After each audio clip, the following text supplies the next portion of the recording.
Geshe and Lama Zopa Rinpoche's FPMT, of which our study group is a part. Over the years, Robina has served as editorial director of Wisdom Publications, editor of Mandala magazine, the executive director of Liberation and Prison Project, and of course as a touring teacher of Buddhism. My knowledge of that is of you circumambulating the globe, if that's the right word, traveling around through the year, going around the globe and providing teachings. Must be a very different experience at the moment, because as far as I know, you've been in Santa Fe for some months now, in a base, so you've been settled. There are some films of them, Robina, one called Chasing Buddha and another called Key to Freedom, which you can find out a link to from our website, and just Google them. This, I think, is the fourth time you've taught us, Robina. You first came in March 2015. Oh, was it? Okay, I thought it was longer than that. Okay, feels like old friends. And then in February 2017, you came and did a second teaching where you also offered a refuge ceremony. Okay. So many of our course students have taken refuge with you. And so we regard you as one of our teachers. Good. And then you came again, of course, around this time last year. That's right. So we have a strong connection with you. Yes. We're really looking forward to this teaching. Good. Thank you. Thank you so much, Stuart. And thank you, everybody. Happy to be here. Okay, you people. I always say, I think I told you when I first came to Liverpool, I'd lived in London in the 60s and early 70s, but somehow I never went to Liverpool. I never got to Liverpool. So it wasn't until I became a Buddhist, I got to Liverpool for the first time. And I always like to go there. Okay, so let's start with our little prayer then, shall we?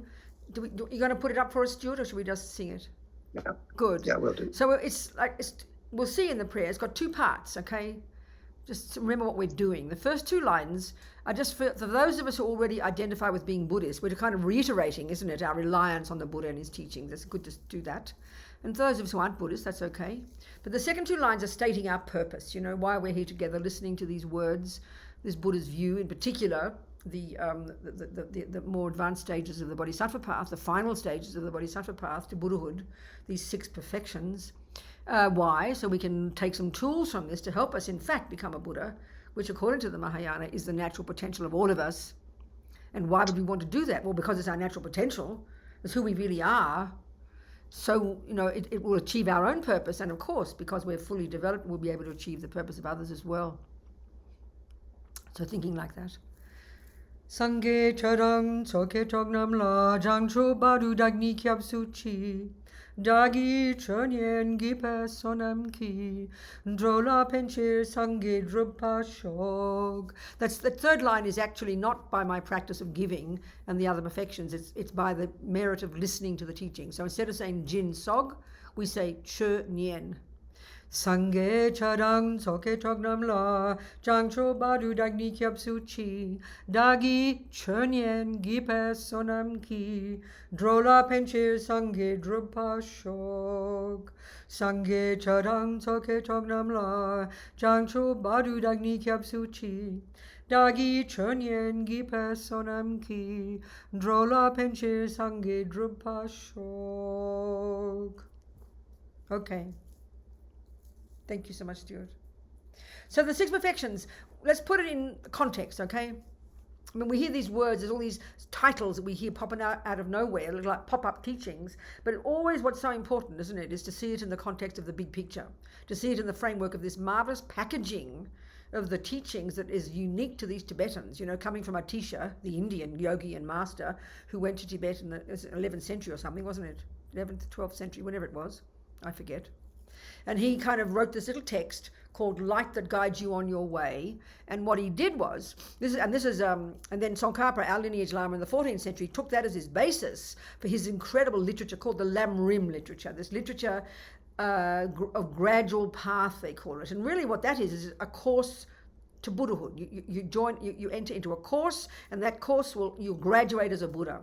So what Atisha did was take the essential points from the vast body of knowledge known as Buddhism that had been around before that for a good 1,500 years, this vast body of knowledge that's studied extensively in this great, the Nalanda tradition, as His Holiness always tells us, coming from this amazing monastery in India that has continued in an unbroken line all the way up to date in the Tibetan monastic university system. We all follow the Nalanda tradition, His Holiness says, and a teacher's part of that. So what he did was take all the main points of the vast body of knowledge of psychology, philosophy, epistemology, metaphysics, and take the points and present them crucially in an orderly way. Orderly, obviously, like any body of knowledge, according to the capacity of the disciple. So as Lama Zopa Rinpoche very politely, honouring the lineage, would say the first stages of this practices are those teachings and practices suitable to the disciple of the least capability. Well, I like to call it junior school because we get that. Then you've got high school, the middle capability. Now that's the wisdom wing, and then you've got the compassion wing. A bird needs two wings, wisdom and compassion. And the compassion wing obviously is the bodhisattva component. And that's the teachings and practices suitable to the disciple of the greatest capability. And then, of course, if you're on the Mahayana path and you're in Tibet, you also do postgraduate, which is Tantra. That's a really good analogy. It is really immediate because we know it implies levels. And I say this repeatedly, and I think it's true. It's very hard for us to think that spiritual teachings are gradual. Math, music, cooking, simple stuff, middle stuff, advanced stuff. We never think of spiritual teachings like that. Well, okay, now the 6 perfections, where does this fit? Well, this is in the more advanced, the final stages of university. And that should be very humbling to us. We love to think of spirit, we love to think of compassion, yeah, I'm a Buddhist because so much teaches on compassion. I love the idea of bodhicitta. But bodhicitta, if we start to read the qualities, listen to the words describing, if you listen to Lama Zopa Rinpoche, describing the qualities of a bodhisattva, it's literally science fiction as far as we in the modern psychology and modern scientific world are concerned. It just sounds insane, not a possibility. So these are the advanced, once you've accomplished bodhicitta, you then enter into this final stages where you perfect these 2 wings of the bird. The first 4 of these perfections are the perfecting of the compassion wing, the work you do in relation to sentient beings, the practice of virtue and ethics, particularly the virtue and ethics of benefiting others, as well as refraining from harming. There's different levels of the practice of ethics. Not only that, the last 2 perfections are the perfecting of the wisdom wing, and you do these 2 together. So in your life, bopping along from life after having accomplished bodhicitta, if we're describing actual realizations, having accomplished bodhicitta in the first stages of the bodhisattva path, which is what you get from the 2 different techniques called the one exchanging self for others, the more radical one, or 6 causes and 1 effect, or the combination of these. Pabonka Rinpoche puts them together in terms of 11 little kind of meditations. The accomplishment there is bodhicitta, where you make this paradigm shift in the mind, where no longer the thought of I any longer exists. There's still not a realization of emptiness, but there's no longer this separate I. There's no longer an I that's running the show. Now, with bodhicitta, the criterion of having accomplished it is that the only others are in your mind. You're an I, but there's no longer this sense of the main player. For most of us, is this, the main player in our mind and our lives is I. And so that's gone. And it's only the thought of others. It's almost hard to imagine. Psychologically, it seems weird to us. But this is what bodhicitta is. You literally become a saint, And then you now do the 6 perfections, life after life after life, perfecting the first 4, generosity, morality, patience, and perseverance. We'll go into these, is the point. And then the last 2 in your meditation. So the first 4 you perfect in relation to sentient beings. You're bopping along from life to life, connecting with countless sentient beings. And we'll discuss why you need to do that. And then in your meditation, you're perfecting concentration and your insight into emptiness. They're the 6 perfections. And when you've perfected both of these, you now become a Buddha. But of course, as I said, if you're on the Mahayana path and you're taking from the lineages in India, you'd also go into the postgraduate level, which is the Tantrayana, and you'd speed up this process. So just to give some framework then, if compassion, the compassion wing is necessarily more advanced, that's quite surprising to us.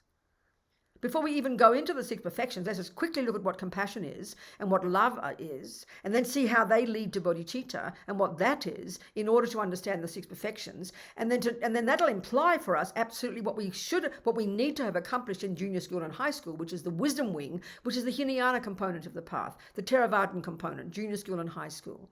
Because the fact of the matter is, as Holiness the Dalai Lama says, compassion, you could say that's the point, no question. But it's not enough. You've got to have wisdom. So, in other words, compassion, the proper development of proper compassion, not to mention bodhicitta, is contingent upon the development of renunciation, which is a junior school and high school. And that means we have to understand karma and the mind. So the essence of junior school is abide by the laws of karma, control your body and speech, be a nice person, don't harm others. This very first level. There's different levels of practicing morality. There's the morality of restraint, of refraining from harming. And all the vows of the first level are about that. Even the bodhisattva vows are about that. But in the final stages of the bodhisattva path, the 6 perfections, that's about the morality of benefiting others. So the logic is you can't really benefit others until you've got incredible wisdom. And what wisdom is, even before you get to emptiness, is the wisdom that comes from lessening your own delusions, lessening attachment, lessening anger, lessening self-centeredness, lessening your own neurotic needs. Then you can open your eyes and see more clearly and have some level of wisdom that enables you to see others, and not just not harm them, but to actually proactively and wisely benefit them. So it's these progressive stages, So the logic is the starting point, the basis of the logic of the starting point, to back off and don't kill and don't steal and don't lie and don't jump on the wrong partner, etc., etc. Why, you should ask Buddha, is because, honey, he will tell us, you're driven by delusions, you're in samsara, and these delusions, which are the voices of your own ego, are completely based on getting what you want. It sounds very brutal, but that's exactly what Buddha's saying. So you can't see past your own nose. You see the universe through the lenses of your attachment, your aversion, and your ignorance. So you see the world in terms of enemy, friend, and stranger. And you believe those labels are real. You dump those nonsense onto other beings. How can you possibly help people until you get some semblance of sanity and remove some degree of these delusions in the first stages of practice? Control your body and speech, stop harming others, and then start to work on your mind in high school and get some renunciation, in particular of attachment, which runs the show. This is already profound practice, and already you'd be a pretty amazing person by now. But at least you can now begin to see past your own nose, That's the whole basis of that's the basis of proper compassion, proper, and then seriously getting bodhicitta. And then in the final stage is knowing how to actually benefit others, That demands wisdom, and it's fairly logical. If you keep run around the world and see all these unhealthy people, I must help people get healthy. I want to get people to get healthy. Look at all the people; they're so suffering. They're obese and they're eating. They're suffering. Look at them all. I must help them. I must help them. That's compassion. But you don't realize that you've got to learn nutrition first, and that's our problem with spiritual practice. We leap in trying to be nice people, trying to help the world, but we haven't begun to understand what suffering is, our own suffering, and we haven't begun to understand what the causes are. So how can you possibly help others with nutrition if you haven't studied nutrition? And what do you base that nutrition on? Your own body.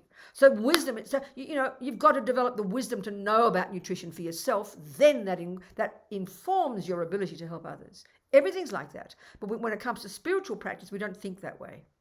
We don't think we have to be qualified to help others. We don't think like that. We don't see it as a mental thing. We understand you've got to help others. You've got to learn to help to do this and do that. You've got to learn the mental one, and that's the wisdom wing. You've got to work on your own mind. You've got to know what suffering is, the Four Noble Truths. When Buddha states the Four Noble Truths, he's not talking about your boyfriend. He's talking about you, your suffering, the causes of your suffering, and how you get rid of it. You've got to have that, and that's what renunciation is. Renunciation is like, we'd call it compassion for yourself.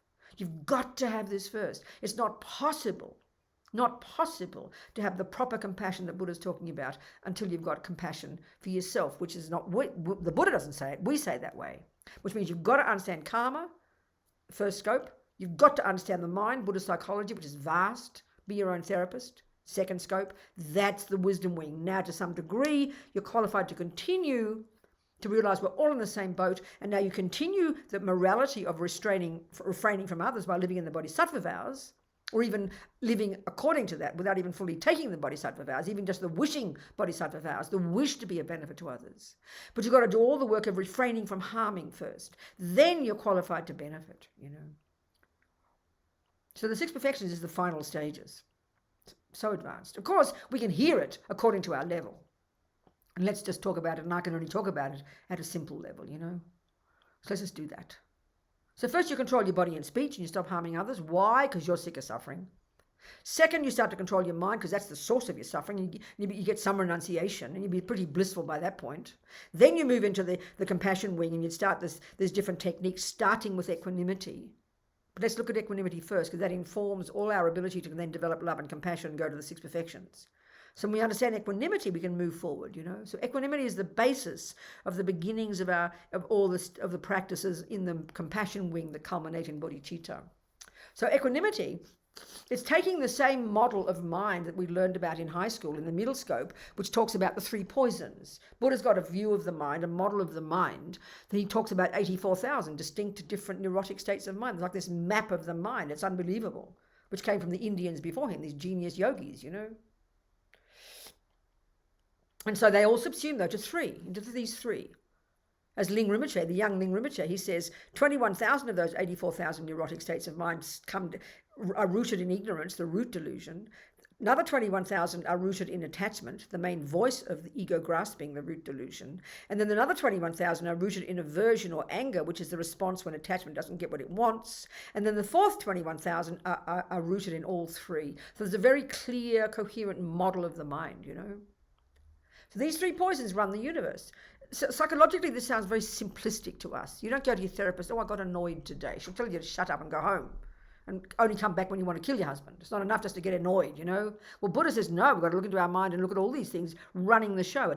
Ego grasping, the root delusion that clings to the neurotic me that doesn't exist, which then gives rise to this bottomless pit of emotional hunger to get what the fantasy me wants. And that runs the show day to day. Effectively, in the 4 Noble Truths, attachment runs the show, as shocking as this sounds to us.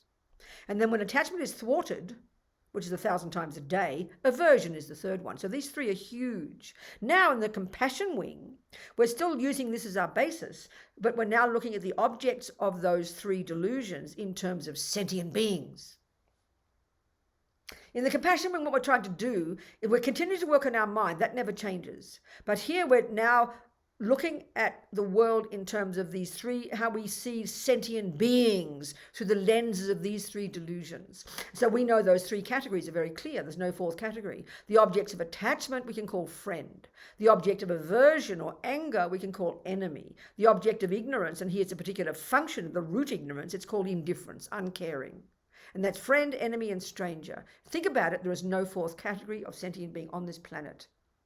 It sort of sounds cute to us, but it's really quite profound, It's inclusive. So what we're doing in this first stages of the compassion wing to achieve bodhicitta, before we get to the 6 perfections, is we're trying to break down the lie that these 3 delusions tell us. We see, at the moment, we see the world through the lenses of these 3 delusions. We see those who make us happy, those who fulfill our needs, we call them friend. They're the ones we are attached to. And therefore we do have love and compassion for them. But it's unstable. It's got strings attached, as we'd say. Or as Lama Zopa says, it's unstable because it's contingent upon attachment. As long as you do what my attachment wants, I'm prepared for you to be happy. That's called love. I'm prepared to have compassion for you and to wish you not to suffer. That's compassion. But they're contingent. As long as you do what I want, I'm prepared to for you to be my friend. It sounds kind of shocking, but look at the world. Of course it's like that. Then we have aversion. For whom? Those who don't do what my attachment wants, by definition. How do you feel about them? Depends. Annoyed, irritated, frustrated, rage and anger. Depends. And who's the 3rd category? 99.99%. Who are they? They're people or sentient beings who've neither harmed us nor helped us. How do we feel about them? Couldn't care less. They could all drop into the ocean. Who cares? It sounds brutal, but this is it. Friend, enemy, stranger. And the whole world lives according to this. The monkeys, the dogs, the humans, the ants. Because it's the view that runs the universe. Buddha's view of the mind refers to every living being in the universe, not just humans, So we're doing incredible work on breaking this down. And this is equanimity, the first of these 11, which is the combination of these two systems for getting bodhicitta. And this equanimity sets us in the right direction. So the logic of equanimity is very clear. Equanimity is very precise here. In this particular equanimity, there's a different type of equanimity you get when you're on the Hinayana path. The equanimity there is more of a balanced mind. You're less berserk, you're more in charge of your mind, you're more stable. That's great. Here, it's in relation to sentient beings. So this equanimity is this heartfelt recognition that enemy, friend, and stranger are equal to each other from one point of view. That's it. They're equal to each other from one point of view. They each want to be happy and each don't want to suffer. That precisely is equanimity, not more than that. That precisely. And that's the foundation. That's the basis of the development of then love, compassion, great compassion, bodhicitta. There's 11 little stages we'd go through, But equanimity is fundamental to understand. It's not just a vague thing, oh, everyone's equal. No, rubbish. Everyone's equal in this case, specifically in this case. In that they are equal from one point of view. They each want to be happy, they each don't want to suffer. And why that? Why do we have to get that clear? It's very logical. Because now the basis of my wish for you to be happy, which is love, and my wish for you to not suffer, which is compassion, the basis is that you make me happy. That's it, which is attachment. So we're shifting that massively from loving only those who satisfy my needs to wanting everybody to be happy, because that's the meaning of love. Love is defined as a thought, may you be happy. Compassion is a thought, may you not suffer. That's the bare bones.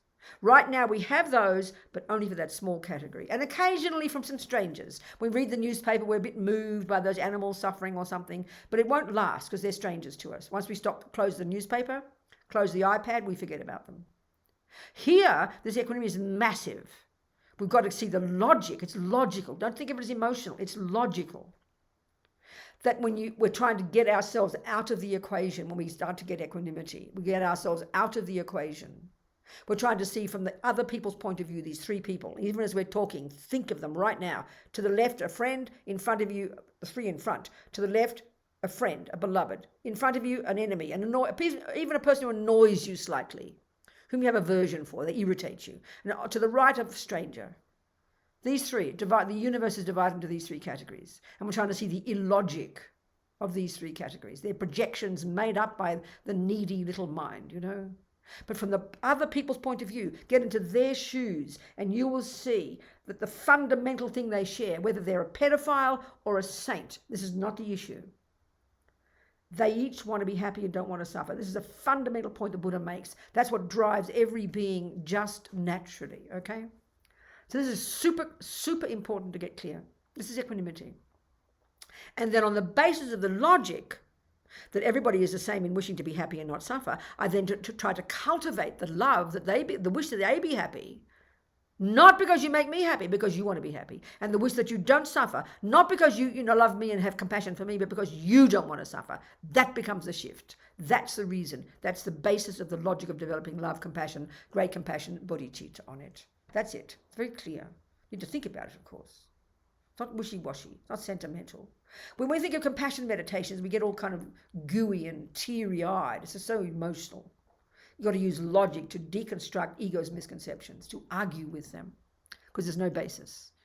Ego has made up nonsense. There's no basis in reality, So you go through all those, you eventually get love, compassion, then great compassion. So it's important before we go to the six perfections that we at least understand what great compassion is, because that's the unique characteristic of the Bodhisattva path.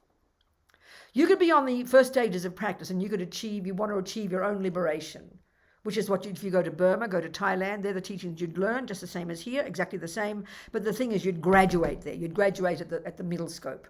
You'd graduate at high school. There's many different teachings of the Buddha around the world, as we know that, different interpretations. So there, the goal of most beings is to achieve your liberation from suffering, to become what they call a Hinayana Arhat, a foe destroyer. You've achieved junior school and high school, and then you get your single point of concentration, you realize emptiness, you cut all the delusions, you achieve your own liberation in one life or other.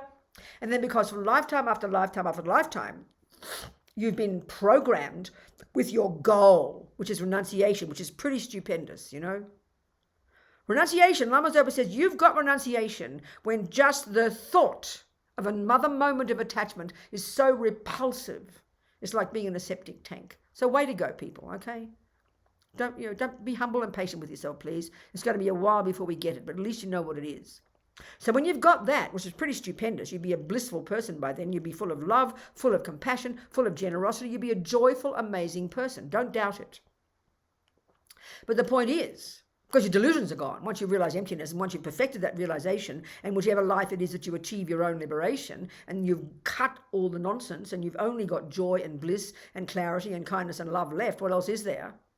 then what would happen when you die? Well, because you've been programmed for many lifetimes, your motivation has been to graduate at high school to achieve your own liberation. You've got infinite love and infinite compassion, there's no question. But what happens is your mind is also super blissful, full of all these virtues. But because you've been programmed by this thought to get out of samsara, when you die in that life, your bliss and your motivation overrides your compassion, and you zap into a subtle state of bliss. Now, the Theravadins would say that you disappear completely. The Dalai Lama said, we Mahayanas have a problem with that. He kind of laughed. So there's different interpretations in Buddhism. But the Mahayana view is you don't disappear. Your mind is endless. You can't disappear. You go into a subtle state of bliss for a long time, and then Buddha comes along and taps you on your shoulder, says, okay, honey, now it's time to come out of this bliss and come back on the Mahayana path and become a Buddha and benefit others. So if you're on the Mahayana path, you're going through these exact same stages, junior school and high school, you get renunciation. You might even get to a point of realizing emptiness before you even have bodhicitta. But because your bodhicitta motivation is your goal is Buddhahood, and you've got what is called great compassion. So love is, the essence of those 11 is love and compassion and great compassion. They're the essence. And then that culminates in bodhicitta. Love is, may you be happy. Compassion is, may you not suffer. But great compassion, that's the unique one of the bodhisattva. That is not only, oh my God, look at that suffering. It is, what can I do to take it away? And I think sometimes I'm a bit confused. Lama Zopa refers to it as this special attitude. I've got a feeling that is meaning this great compassion. Maybe it's another slight different interpretation, so I'm not clear, I'm sorry. But Mahakaruna in Sanskrit, great compassion. And that's the unique one of the bodhisattva. Because when you go through these same stages as the earlier person who's aiming to achieve their own liberation, but your goal is Buddhahood, which is rooted in what can I do to fix the problem. So when you die, even if you don't need to come back, because your motivation overrides your bliss, and you come back again and again and again. And the unique one that makes that happen is this great compassion. Great compassion, Mahakaruna, this special attitude, this brave attitude of the bodhisattva.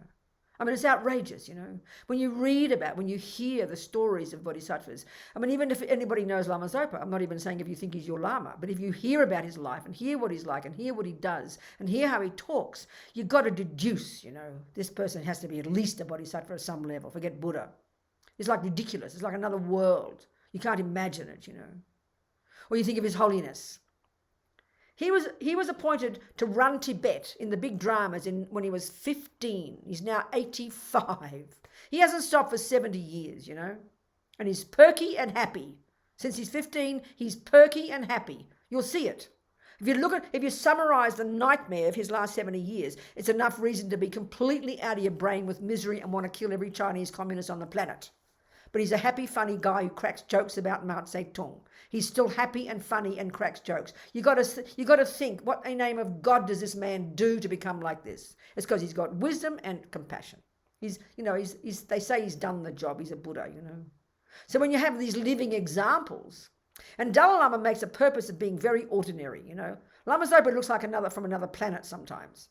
Doesn't sleep. Talks like he's from another planet sometimes. He's the most outrageous. When he had his stroke in 2011 in Australia, I was there at the time.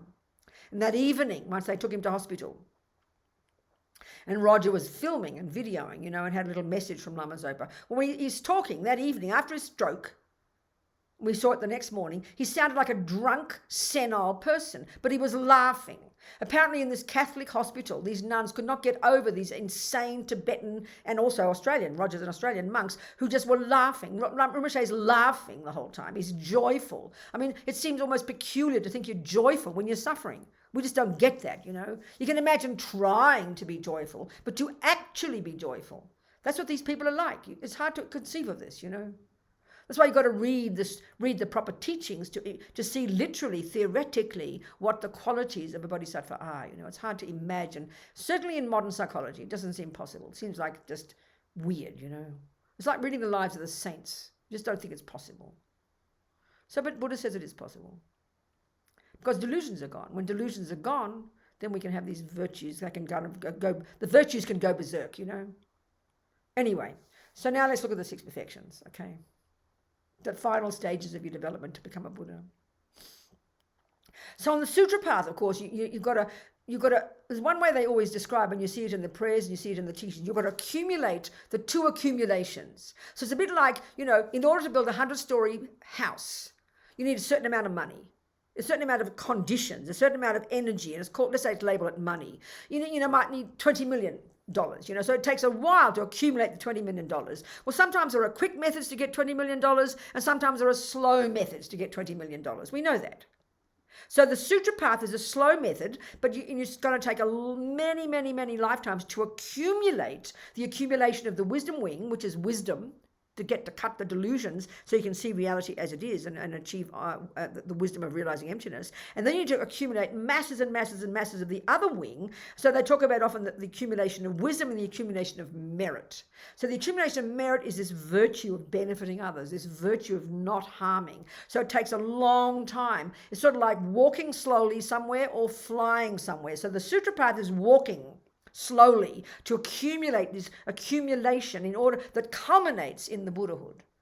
So the Tantric Path, which is really only still extant, all the teachings and practices among the Tibetans, it would seem, is a quick path. But you don't cut out, you don't sort of bypass any of the other steps. You just get the certain, and as Lama Yeshe puts it, they're highly technical. Tantra is highly technical. There are certain techniques that enable you to, on the basis of all the practices in the Sutra path, the Bodhisattva path, the Sutra teachings, up to the 6 perfections, there's a way of doing all of that and then accumulating a lot of work very quickly to accomplish the goal of Buddhahood, But if you just did the Sutra path, they talk about it would take you 3 countless great eons to accumulate the appropriate amount of wisdom and compassion, which could make us quite depressed. But given that your mind is endless, Anyway, so let's look at these 6 perfections then. Sometimes they talk about 10, but this is the main one, is these 6. And it seems initially as fairly random. The first 4 seem a fairly random group of 4 virtuous qualities to accomplish. But of course, there's logic to it in terms of what you're trying to accomplish. So the first one is called generosity, but Lama Zopa likes to use the term that often he hears in the West called charity, Then you've got morality or ethics. So the entire path actually is morality and ethics from the very beginning. But there's different levels of morality. There's a morality, like we said, of the first stages up to even the bodhisattva vows. The morality of refraining from harming. The morality of restraint. Harnessing. Living in vows. Vows are mostly the 3 sets of vows, according to the 3 levels of practice. The vows of the first stages of practice, the pratimoksha, individual liberation, vows of, the nuns and monks' vows or the lay people's vows, the 5 lay vows, for example. Don't kill, don't. They're all about don't, and they're all about behavior. Then you've got the bodhisattva vows, which are also about behavior. There's a lot more of those, but they're more expansive. And we'll mention this in passing. And then you've got the tantric vows, the most advanced level, but they're all ways of refining and harnessing behavior in order to grow our mind into the mind of a Buddha. So the third one, that's morality. The third one is called patience, and the fourth one is called perseverance. And they seem fairly arbitrary, kind of fairly random qualities. I mean, what is all this about, So let's look at them. Just, again, all I can do is teach on this stuff fairly simply and fairly down to earth, There's vast, marvelous, extensive teachings on these, which you need to take. So the first one, generosity. So, forget about now whether you're an actual bodhisattva on this actual path to actual Buddhahood. We have to listen to these, but do the best we can according to our own capacity, So the generosity is taught in 3 levels. The first one is the simplest, the generosity of giving material things. The second one is giving spiritual advice. And the third is called giving protection. It's kind of curious. So the first one seems like it's said to be the most easy.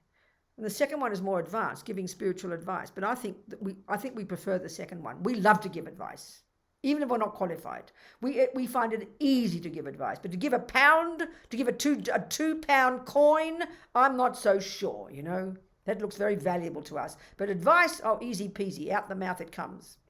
We all know that one. So let's look at generosity in our daily lives for ordinary people, not like for bodhisattvas, okay? And how it's such a profound practice. It's an amazing practice. And I think for this one, I love Lama Zopa Rinpoche as an example. He's famous for his expression of bodhicitta, generosity.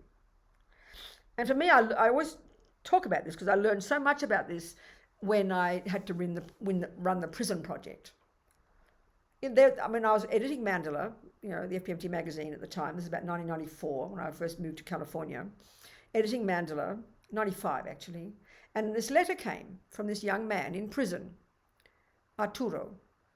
Told me he was 18 or 20 or something. He'd been in prison since he was in adult prison, 3 life sentences since he was 16. And then before that in juvenile prison since he was 12, and in gang since he's 11. That's his entire life, in Southern California, Los Angeles. So he'd read a book of Lama Yeshe, and he was in this top security cell 23 hours a day, and he read this book, and he was very moved by this talk of compassion, So I sent him a book. So at the time I was editing Mandala, I was getting, a couple $100 in my pocket and my board and keep. And that was it. So then he would write. And then by the year's end, 40 people were writing. It was all word of mouth. And every time another letter would come, I'd think, oh, God, where can I get money from, Mandala had no budget. And I'd look in my pocket. There was something there, so I'd use it to buy a book. But then it kept going. And every time I read these letters, you could really see that the need was there. I mean, I could, with other people, you get an email and you want to know about Dharma, you put them onto 47 websites. Well, these dudes don't have computers, they don't have websites, they have no money, they have nothing, So there's one man writing a letter in his own little handwriting. Sometimes they couldn't even speak English properly, these uneducated young boys. Please, would you help me? So you read this letter, and this is the thing, your letter's on my desk. It wasn't on my other person's desk, it was on my desk. So the very first letter I got, I think I left it for like 3 months. I didn't know how to answer, I just kept putting it off. Finally, I answered him. And then another letter would come, like I said, and within a year was 40 letters. And I kept thinking, well, God, this is ridiculous. Where's the money coming from? But this is the thing that I began to learn. When you hear these teachings, I remember thinking, normally what we do is I'd look at the letter, I'd look in my pocket, I'd look at Mandala's budget, and there was no money. So the first thing we tend to say is, if someone says, can you give me this? You go, well, I haven't got it. But then I start to realize, and then by this point, I've got a friend, I was paying her $5 an hour, to help me wrap the books and find books. We get cheap books here and cheap books there. And then finally, you'd have to start to realize, you'd have to develop this attitude, We had to develop this attitude. Well, this person's writing to me. The need is so clear. They really look like they want something. How can you just say no? You can't. So you've got to kind of stretch yourself a bit, and you've got to change. We had to learn this, to change from, I haven't got the money, I can't do it, to, I will do it, and then you'll find the money. It's a big shift that has to happen. And this is what I'm learning. And this is what I remember years later, somebody was helping me run the prison project, and she gave some money. And she was selling her house, so she wanted to give some money from that. And she had a crystal that she asked Lama Zopa to write a mantra on, to help sell the house, And then Rinpoche wrote and said, do not think of receiving, think of giving. So this is, of course, if you've accomplished generosity, that's the paradigm shift. These bodhisattvas have trained their minds. The first thing they think of is, what can I give? And this is where having Lama Zopa as my teacher and having him as a very living example, he's famous for his giving. It's like insane, You think it's staring you in the face. I remember one time in London, in Jamyang, in London, years ago, when we were in Finsbury Park, and Rinpoche was seeing one student who was requesting ordination. And then Rinpoche walked out in his underskirt to go to the airport. He'd given his robes to this boy. Roger had to run after this bloke and get the robes back because Rinpoche had his underskirt on. I mean, we sort of laugh and think this is ridiculous. We think, doesn't he know he's got to go on the aeroplane? You hear stories how Roger used to keep robes separate, so Rinpoche didn't know about it, You hear another wonderful story. This is really Rinpoche's outrageous merit, Years and years and years ago, at the abbot at Sarah J, which is Lama Zopa Lama Yeshe's monastery, next to Sarah May, which is Geshe Tashi's monastery. They're the 2 colleges at Sarah.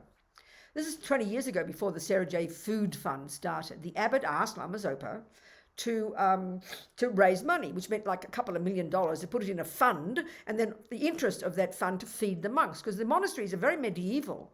The rich monks bring their own, in Tibet, they'd bring their own tsampa and food, and the poor monks would eat sort of, what their friends would give them, because they're all poor. So this Lama Yeshe was always very moved by the Catholic, in particular, the Christian and Catholic generosity, starting hospitals, giving to people. He was very moved by that. So Kopan became one of the first Tibetan monasteries where the monks were totally taken care of, given their robes, their food. They were completely taken care of, given by donations, obviously, by Westerners, So this Sarah wanted to start this food fund, the 3,000, 4,000 monks there. So Rinpoche promised he'd raise the money. So there's some stories, and this is just a bit, roughly. Roger couldn't see any evidence of Rinpoche looking like he's raising any money, and he wondered what's going on. So one time they were in Taiwan, and they had a meeting with some abbess. So in Taiwan and China, the Buddhists are unbelievable. The monasteries give everything to the lay people, and the lay people give everything to the monasteries. There's this natural relationship. There's never such a thing as charging 1 cent for anything. Everybody from their side gives, so people are very successful. It's incredible. The monasteries are very, given to and totally taken care of. So this abbess had a meeting with Rinpoche, and she told Roger after the meeting that she'd had a dream the night before that Kuan Yin appeared to her and said, this very special person's coming tomorrow morning, give him whatever he wants. So what did he want? I don't know how much, but I'm just joking. Well, he wanted, Lama Zopa wanted $497,000.52, please. So that's exactly what he got. So he has a direct line to Kuan Yin, That's the way to raise money, Stuart, okay? Have a direct line to the Buddhas. So Rinpoche is kind of famous for his generosity, even in terms of his water bowls. I mean, it's exhausting. At his house that the students gave him in California, he had an entire room where 2 or 4 of his monks or nuns, their job was 8 hours a day making water bowl offerings, and not that size, this size, until the room burned down one day. Maybe the nuns were so happy. The room burned down for some reason. Or even in Kopan Monastery, Jan, the Australian nun, it's her job to take care of all the water bowls. Generosity. Rinpoche shows this very powerful aspect of the necessity for generosity. Now, the thing is, even if we understand karma way back in junior school, we're going to realize, just to get a human body, we need bucket loads of non-killing morality karma, practice in the context of living in vows of morality. But 2, in order to be born in a life where you have even access to 1 grain of rice, you need bucket loads of generosity karma. So for your own sake, we need generosity karma. And so the giving one is, we can see it in our own mind, in our own lives. It's a powerful one. So the opposite, of course, of generosity. We don't like to hear it, being miserly. We would never like to think that we're miserly. But look at this one of generosity. For me, it's such a powerful one. Before we get to the second level, giving advice, that's easy. But giving material things, and this is what I'm trying to say, we were forced to learn this. With the prison project, the need was there, and it was on my desk. You've got to take this responsibility. It's my job, and that's how we developed. We developed it by saying we will do it. So we grew it. We got to a point we had 9 full-time staff, paying salaries, $40,000 a month budget. I couldn't sustain it, but we had to have that courage. You've got to develop the courage, because you can't ask a prisoner for 1 cent. They have nothing, And the need was incredible, and of course, because prisoners have no merit, you had to work 10 times harder. We were basically a Buddhist centre, but they were all behind bars. You had to work 10 times harder to get to the Dharma to them. You had to buy the books and send the book and wrap the book. Every single thing took much more effort. But it was incredible practice, and I learned so much from it, the practice of generosity. So what about in our own lives? It's a really powerful one, I think we understand theoretically about it, but because we have such a concrete view about having and not having. We've all got this very strong, we all have to work hard, unless we're mega rich. We all have to work hard. We all do our budgets. We're really strict about how much we spend. And even if we feel like we've missed £1 in our little budget, if we get £1 short out of our change, we get very distressed. We reconcile exactly all the money, where it goes, or we get very distressed, It's something very concrete for us. Money is a very vivid amount, certain amount of money we get, we think. But we've got to have a really courageous attitude, realize that even you've got access to £1, that's the fruit of that much generosity. So you've got to have the generosity karma to even get the money. And so by practicing generosity, what you're doing is you're putting petrol in your tank. By practicing generosity, you're putting like, what do you call, the extra stuff on the plants to enable them to grow. You've got to practice generosity to encourage our past generosity karmic seeds to manifest as receiving things, So from our own sake, our own point of view, we have to be generous. It's so powerful. So how do we learn to do that? Well, there's different methods. We've got to be very clear with ourselves. one is be like the Mormons. Budget in your line item, in your budget, 10% giving. I bet most of us don't do that. Brand new, before Mr. iPhone came along, who put money in their budget for a telephone? We did not. Suddenly an iPhone comes along, we need our 50 quid or 80 quid a month, I don't know how much it costs in England, Scotland. But suddenly you budget it in because you need it. You need this, you need your mortgage, and your this, and your this, and your savings, and your something. And your medical insurance, not in the UK, not in Australia, we're very fortunate. So we budget all these things in, and then we tend to think, well, if I've got anything left over, then I can give it, I mean, we've got to look at our minds very clearly. We have a natural instinct not to want to give. Or we can be very foolish and think we're so generous and give everything and then end up with nothing, but then also don't pay our credit card bills. So one is budget in giving and make it a really conscious decision, because you won't do something until you say, I will do it. The other one is be incredibly ethical with your credit cards, with your debt. One of the common things is we think it doesn't matter because the banks are all rich and they've budgeted in their losses anyway. That's not the point. It's our mind. So treat money with incredible respect, Don't be, grasping with it, but don't be naive and chuck it all over the street thinking you'd be so generous, but don't pay your bills. Don't pay your credit cards. It's the commonest thing. And what do you think you're doing by not giving? You're blocking receiving, So have incredible ethics when it comes to your money, I think, is another. But another method, this is so simple. This is my practice. I made this one up. It's my special practice. You listen to it. It's so logical. Check old-fashioned days when you get through your letterbox in the door. I know in England, everybody had letterboxes in their door. I never saw letterboxes in doors in Australia. Only in the Victorian houses. That makes sense, doesn't it? But if you're living in one of those houses and you have a letterbox and you see two envelopes come through on the floor and you pick them up, one is a bill. Check how you feel. I've never met a person yet in the world who goes, when they open up a bill, even for £10, they go, oh, great, let me pay my bill immediately. I know nobody like that. Well, maybe one of my sisters. She's incredible. And then you check if you get a check for £10. You get excited. And in other words, but as the bodhisattvas who've done the reverse job, when they feel, as like Lama Zopa said, don't think of receiving, think of giving. Bodhisattvas would rather give than receive. That's truly practice for them. So that's what we have to cultivate. But look how we feel, and that's the bill that we actually owe. You owe that £10. You owe that mortgage. You owe that Visa card bill. All those people at the credit card company working hard to facilitate you to have a damned house. You owe that. But we don't think that way. We think, oh, these banks, they're so evil. They take all their money, I mean, credit cards are incredible. Yeah, they want their interest. But you don't have to pay. You can be skillful and use the benefit and then pay your bills properly. But wanting to pay a bill, practice that. And that's for something you even have to pay. So then guess what? You'll even then start to want to give without getting something in return, which is what generosity is. But practicing generosity, practice the practice of generosity by wanting to pay your bill. I'm not joking. You've got to pay it anyway. So think of what you're doing to yourself by groaning every time you see a bill. You're blocking receiving. It's so psychologically sound, So change your mind and decide to be happy to pay your bill. I'm really serious. It's a really serious practice. And pay them perfectly. Pay them before the credit card charges you interest, then you can't complain. And don't be surprised then you're opening your door. By you giving, you're opening the door to receiving. One of the results of generosity, even if you're not rich, is that you always get the money you need. One of the results of not generosity, of not wanting to pay, not wanting to give, is that even if you're a millionaire, you never have good cash flow. So it's so important just for ourselves. But look at it from the bodhisattva point of view. As Tsongkhapa says in his Songs of Experience, this wonderful poetic, Lam Rim text. Generosity is the wish-fulfilling jewel. What is it?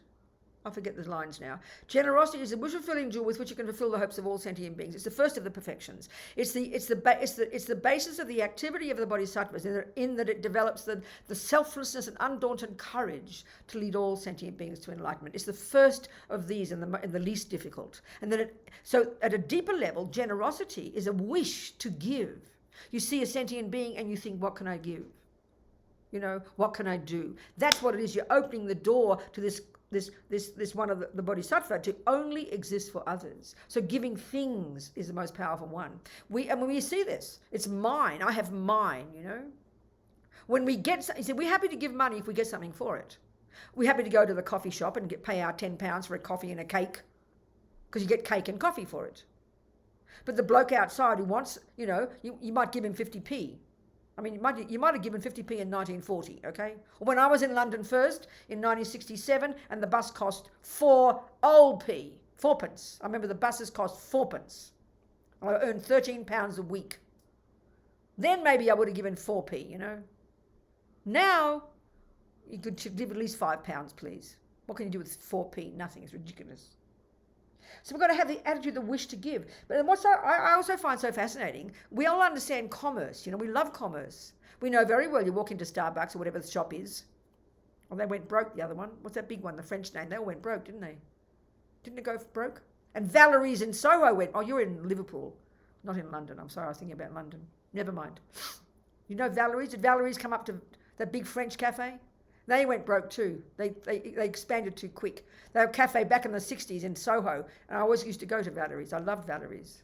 And then they went broke. Never mind, so I'm chatting away here. So the thing is this. I went to Valerie's and I bought my nice, delicious French pastry and a delicious cafe au lait. And I know perfectly well that some of that money paid the salaries, some of the money paid for the cakes, and some of the money was profit for the owners. We all know that, and we don't complain. We wouldn't say to the Valerie Cafe girl, I want to pay the exact cost of but nothing else. They'd throw you out. You wouldn't get a cake. So in other words, that 10%, let's say, is generosity. 10% is a gift to Valerie's owners. It's called a donation. But now, the person outside on the street, you don't want to give them a single penny because you get nothing for it. So what's the difference? You're prepared to give Valerie's a donation because you get a cake for it. So we've got to analyse these things, As long as we get something, we're prepared to give. It's totally self-centered. So to give is already the first level of giving, even at this simple level, is a very profound practice. Want to pay your bills. Just decide, I want to pay my bill. That is an action of generosity right there. Not wanting to pay and then signing the check reluctantly. What do you think you're doing to your own mind? Think about this. It's so logical, That's generosity, just the beginning of it. So what you're really doing at the deeper level, from the Bodhisattva perspective, is you're opening yourself. You're starting to stop this barrier. You're starting to break down the barrier between me and you. We'll give, yes, to our beloveds, no problem. We'll give to our pet. We'll give to Valerie's if we get a cake. So we're trying to go past that and see any sentient being and spontaneously practice the thought, I want to give. So I have ants in my house. So what do ants want? I'm trying to work it out, Then sometimes they don't want what I give them. Sometimes they take what you don't give them. It's very hard to know what ants want. So try and think, what does an ant want? A grain of rice, a grain of sugar perhaps. A bit of fat, whatever they want. Try and think. There's a sentient being there. What do they want? You practice this way. You see a homeless person. We know what they want. They don't want a banana. They want a few quid, please. And then don't all this business of, well, what if they spend it on alcohol? Well, I'm sorry, it's an agreement you make. If you see a homeless person, it's an agreement. Automatically, they're there with their hand out, and you decide, I will give or I won't. That's it. Just like if you're working for a person and your boss, imagine if your boss says, I'll pay you a salary for your work. If you don't spend it on alcohol, and you don't buy cigarettes, and you don't do this, and you don't watch porn, you'll sue them. Well, the homeless person and you have an agreement, and you don't start giving lectures, If they want some money, give them some money. And it's up to them what they do. Sure, if they're going to buy a gun and kill you right there, then maybe you don't give. But it's just to have this open-hearted wish to give, It's our practice. You're the beneficiary, never doubt that. And what it does is open you. It's the door. It expands you. It begins to have a sense of connectedness with others and seeing them as your responsibility, like a mother for her child, And it's a powerful practice. It breaks down this instinct of mine, That's just giving at the first level. It's pretty powerful. Simple levels, catching our mind, catching the assumptions we have, catching the fear we have around money, about having and not having, I mean, you hear these wonderful stories about the yogis, There's a lovely story, they say in Tibetan, lovely saying. The yogis in the mountains say that if you're really practicing ethics, practicing morality, practicing giving, the food will roll up the hill to you. This is profound. Don't be naive about these things. Don't be foolish, but understand karma. And that's way back in junior school. It's very profound. And then in the end, what it's doing is opening you up to others. You're breaking down the barriers that we have constructed between self and other. So the generosity is the very first one. It's so powerful. The second one, of course, is giving spiritual advice. And if you want to compare these, I mean, again, with Lama Zopa with his dramatic examples, as he said, one action, you could feed every person on the planet. That is an unbelievable action of generosity. But in terms of virtue and merit and wisdom and benefit, giving one piece of spiritual advice to one person could be more beneficial. I'm going to do both, okay? Because why? Because the first one, all you're doing is benefiting their body, and don't just discount that. We've got to do that level. But this one piece of spiritual advice to one person can help that person become enlightened, and they, over countless lives, can benefit countless other people. So, but you can do both, of course, but there's levels of benefit, And the third one, they call it giving protection. It sounds peculiar. Helping people who are helpless, helping old people, it sounds like morality, and it is that, but there's also an action of generosity, saving an ant from dying, helping a person be released from prison, for example, helping the hopeless. There's an action of generosity, of protection, they call it. So the next one is called morality. Well, like I said, the whole practice of the whole path is morality, but there's different levels. There's 3 kinds. The morality of restraining from others, refraining from harming, the morality of benefiting, and the morality of practicing Dharma, 3 levels of morality. So here, it's like an extension of generosity. The first is, but it's a more profound one because it's not just, I can't say too much about it because I haven't studied enough, but if we can and there's not enough time here, but hear the point about it, helping those who need help. It begins with generosity. You start to see others as your responsibility. What do they need? Here you can extend it, but not just with material things or spiritual advice, but helping whoever needs to be helped. The ant needs help. Get it out of the way. The dog needs help. The human needs help. And if you want to turn into Mother Teresa, be like Mother Teresa. But you just do it. But don't think grand or must rush off and save the world, but then you're mean to your next door neighbour. Start where you are, And you have to just do this progressively. And it's an attitude you have to cultivate, wanting to help. And this is why we have to have wisdom. Because sometimes we have bucket loads of compassion. You see this in the world.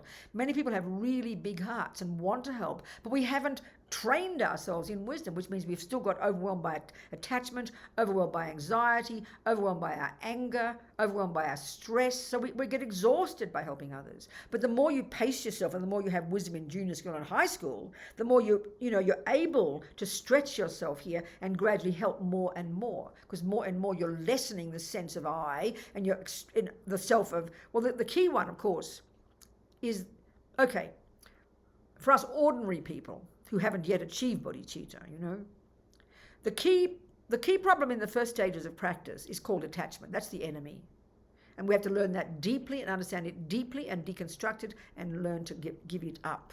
Because that's the essence of of why we suffer day-to-day life. But here, the emphasis is different on the compassion wing. As we all know in the literature, in the Lamas all talk, the main enemy is called self-cherishing. It's a very sweet phrase. The word cherishing sounds very nice, doesn't it? And it's very funny because we call it selfishness, don't we? And we all know that you can talk about attachment, you kind of laugh about it. Oh God, I'm so attached, we'll say. But to say, oh, I'm so selfish, that's embarrassing. We wouldn't like to admit to that. Putting self first. We sort of defend our right to do that, So it seems almost awful to think of being selfish, but that's the emphasis. And so self-cherishing is a Tibetan phrase for that. Remember one woman who'd never come to any teaching, she saw the poster for the course, which was about self-cherishing, and she said she thought, oh, I'd love to learn to cherish myself better. She was quite shocked when she came to the course and discovered it was all about being selfish, So the main enemy in the first stages of practice is called attachment. But the main enemy here, in a sense, because of attachment, to get what I want, is to put me first. And there's a real meaning in this selfishness because we can see what we're trying to do on the Bodhisattva path is make the paradigm shift in the mind of learning to cherish others more than self. That's the specific approach in the Bodhisattva path. So, of course, the logic here is in terms of the 6 perfections being the final stages of the practice of the Bodhisattva path, is, if you've realized things as if you've got bodhicitta, but we can see here, as we are pretend practitioners, or we're trying our best, our wish to put me first is massive. And it's just automatic. Don't feel guilty. It's just the way it is. If we've got ego grasping, we have attachment. If we've got attachment, we put me first. And it's primordial. It's deeply and naturally instinctive. We don't have to beat ourselves up for it. But what we have to do is watch it and see it for what it is and be very courageous and very authentic and recognize it. But what's hardest to see, isn't it? It's hard to see how putting me first is why we suffer. For me, it's easy to understand how attachment causes suffering, this hunger, this emotional hunger, you know. But to hear that putting me first, we get defensive. What do you mean? Of course I put me first. If I don't put me first, what will happen? We can't get it. It's very hard for us. So it's very powerful to think about it, you know. It's very powerful to think about it. So what we're trying to do here, even in our practice of the 6 perfections, even though we haven't got bodhicitta yet, and imagine if you have got bodhicitta, how dramatic these levels of practice are. You're smashing even the subtlest imprints of any semblance of putting a me first instead of others first. It's stupendous. And that's why, so that's where it's so important too, in these 2 wings of the bird. In the wisdom wing, we're trying to cut the misconception of an intrinsic me. And that's wisdom. But with compassion, we're trying to cut the sense of putting me first. So every time you don't put me first, you're weakening the grasping at an intrinsic me. And every time you weaken the grasping at an intrinsic me in the wisdom wing, you're loosening the grip of that me, and that makes it easier to put others first. So that's why you've got to have both wings. One wing is not enough. You can realize emptiness and be a stupendous person and eventually achieve your liberation. But to compare that with a person who's got that plus bodhicitta is nothing. Like inconceivable. The difference is incredible. But bodhicitta is not enough. You can lose bodhicitta even. And emptiness is not enough. You've got to have both. And they each help the other. So the emptiness one, which we're getting to, how are we going for time? Another hour, that's good. The last 2 perfections. That's where you're cutting directly the root misconception of an intrinsic me. Here in these first 4, you're continually smashing away at the, even though you've got bodhicitta here, if you're on the proper path, you've achieved the bodhicitta, you still continue to smash away at that primordial instinct to put me first, you know. Even though with bodhicitta, you've done that, but for us in our ordinary life, we haven't got bodhicitta yet. So powerful. But we've got to see that directly. And what do we do according to our pace? Like everything, you do it according to your pace. You know, you hear that you go to the gym and you can get fit. Well, you don't do 100 push-ups on the first day. You'll break your back. You've got to do it incrementally, according to your capacity. Generosity the same. Morality the same. The next one now, these next 2 are quite tasty, quite delicious. The next one's called patience. And this is a peculiar one for us. I think our misunderstanding of patience is quite strong. We actually think it means passive aggression. Actually, our view of patience really is passive aggression. We really think patience means kind of gritting your teeth and waiting for that horrible thing to go away. That is not patience. That literally is aversion or anger, but suppressed, you know, like we call passive aggression. It's a great phrase. Patience is an outrageous state of mind, you know, if we really understand it properly. And it's an absolutely necessary one. Without it, we cannot get far, honestly. So what is patience? Well, the only way we can really understand patience is by understanding the opposite, which of course is anger.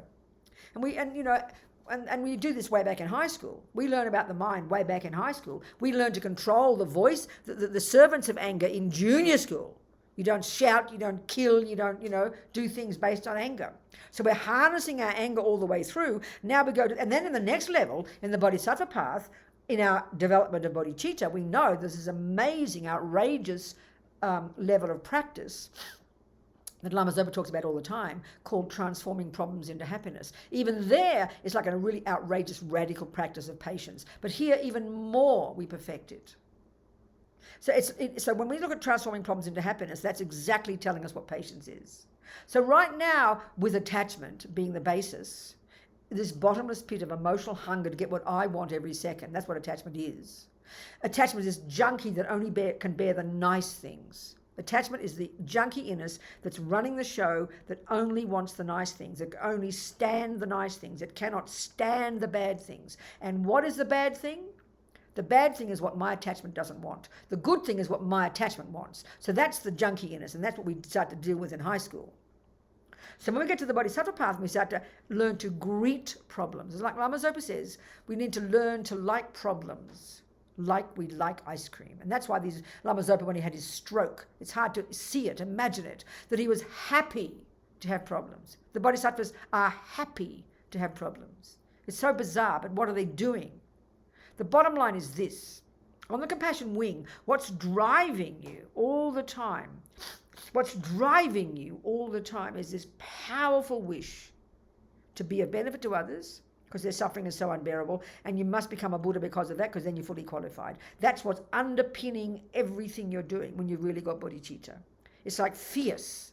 It's unstoppable. It's not just occasionally, it's in the bones of your being. The suffering of others is so unbearable, you can't bear to waste 1 millisecond not working on yourself and perfecting to become a Buddha and not benefiting others every second. You can't bear it, it's unbearable. That level, can you imagine?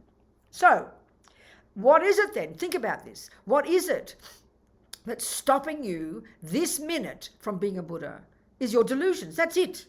That's it. Delusions in your mind. What else? Attachment, anger, ego grasping, self-cherishing, all this other stuff, which are primordially deep. I mean, the only way we can really comprehend how primordial this stuff is if we do posit this possibility of countless past lives. There's no logic otherwise to why we'd be so primordially stuck in these views. We've practiced them from countless lifetimes, Buddha says. At least that tells us how deep they are. So we should have some patience and humility with ourselves. So the main enemy then, the main thing that stops me from being a Buddha this second is the delusions in my mind. So if that's true, then the bodhisattva, who's fierce in their wish to smash their delusions, what do you think they're going to feel like when somebody comes and punches them in the nose or takes their money? They're going to be they're going to be blissed out, because it's the opportunity to smash the delusions. Of course it is. If you're really wanting to be the best tennis player on the planet, like Serena, you love problems. Every time you meet a tennis player who can it'd be slightly, if she had to play Federer and Federer can beat her backhand, she'd be so excited to conquer that backhand, to go further, because it's a challenge. She won't give up and weep and burst into tears and don't hit balls at me. She will greet it and move. That's the courage and the bravery of a bodhisattva, But that's fierce. So we've got to do our best. Be glad when something bad happens. So there's 3 levels of patience. There's 3 levels of patience. The first one is being patient. This is so shocking to our words. Being patient in the face of abuse. I mean, this is, just to say those words. If your therapist told you need to be patient if your husband beats you up, you could sue her for giving you this advice, So we better understand it, okay? And according to your capability. So maybe the abuse would be that a person in the shop didn't smile at you perfectly. You start with that. You greet it. Thank you for being mean to me. Now I can see my stupid old anger, So we start slowly and gently at our own pace, but get the logic of it. Don't misunderstand it, The next kind of patience is patience in the face of problems happening, sickness and no money and dramas and all the obstacles. And of course, the patience we're talking about here is the patience of the bodhisattva to want to conquer all the delusions so they can benefit sentient beings, so they can become a Buddha as quickly as possible, because then they can benefit everybody perfectly. That's what's driving them. They never lose sight of that goal, And the third kind of patience is patience to never give up in the obstacles directly in relation to your practice, So you've got to be really focused and remember your goal. If you keep forgetting you're trying to be the best tennis player, you'll give up in 2 minutes. If you forget, that you're trying to, get that business going, I'm talking ordinary level, you'll give up if you don't remember. You've got to be focused on what you want. And then patience in the face of the things that are blocking you from achieving it. That's what patience is. So in other words, patience is a very brave attitude. A very brave attitude of welcoming problems. But look at the logic. It's not masochism. It's not self-centered. It's not kind of victim. Not like that. It's courage. It's a brave attitude. Instead of having a panic attack when a problem comes, because attachment can't bear the problem, you greet it. But of course, you've got to be really practiced to do that, because the first second of poor me gets upset. So we greet the problem. And then when you're applying emptiness to it as well, you realize you can change your interpretation. That's why I always quote this amazing examples of some of my friends in prison. This amazing woman, English American. She now lives in Ireland, and she was on death row in Florida for years, accused with a husband of killing 2 policemen back in the 70s.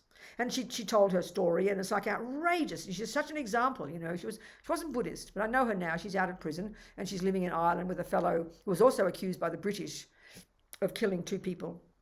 They both got off death row, and now they're both living together in Southern Ireland, helping people who have been in prison. They're amazing people.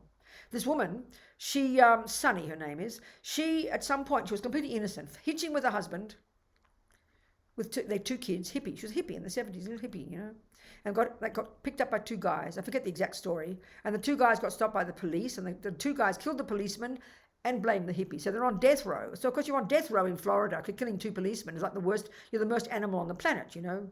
So there they are. She was in death row for 12 years and in prison for 17. Husband even got executed. She went to the execution while she was in prison, and his head burst into flames. I mean, you can't imagine the suffering. Her children were given to her parents, but her parents died in a car accident. So she lost her children. She lost her parents. She lost her husband, and she's innocent. Well, it's enough reason to go out of your brain with rage and despair. I mean, clearly. And there's so many examples like this, you know. It's pretty corrupt. Anyway, whatever. I won't go on about it. The point is this. She was an incredible person. She wasn't a Buddhist, but she was in isolation for many years. Can you imagine the nightmare of this? No one believing a single word you say, being completely innocent. No one listens. The judge, the police, the jury, everybody. And there she is. And she said, so many things she said, but one of the things that blew my mind. She said, at some point, I realized I could not change anything. But they couldn't take my mind from me. So I decided, I am not a prisoner. I am a monk. I am not in a cell. I'm in a cave. I mean, she has to have strong karmic imprints, I tell you, unbelievable. The courage on her own. She had nothing, no books. She had a Bible in this isolation cell for years, going out of her brain, but she decided she could change her mind. She decided she had a choice. She became this marvelous human being, you know. I mean, that's stupendous. That's the supreme in emptiness and wisdom. My point here is wisdom. She realized she could reinterpret her situation. So that's the really powerful one of wisdom that can inform this patience. Because if you really believe it's a self-existent, concrete, real, out there, external problem that's set in stone, patience is very, very hard. But if you can reinterpret it, which is emptiness, that changes everything. And that's what she was capable of doing. She didn't just put up with it.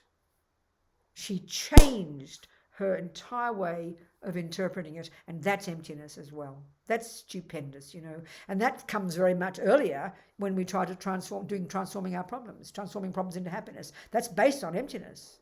Without that, it's not possible. You go mad, you know.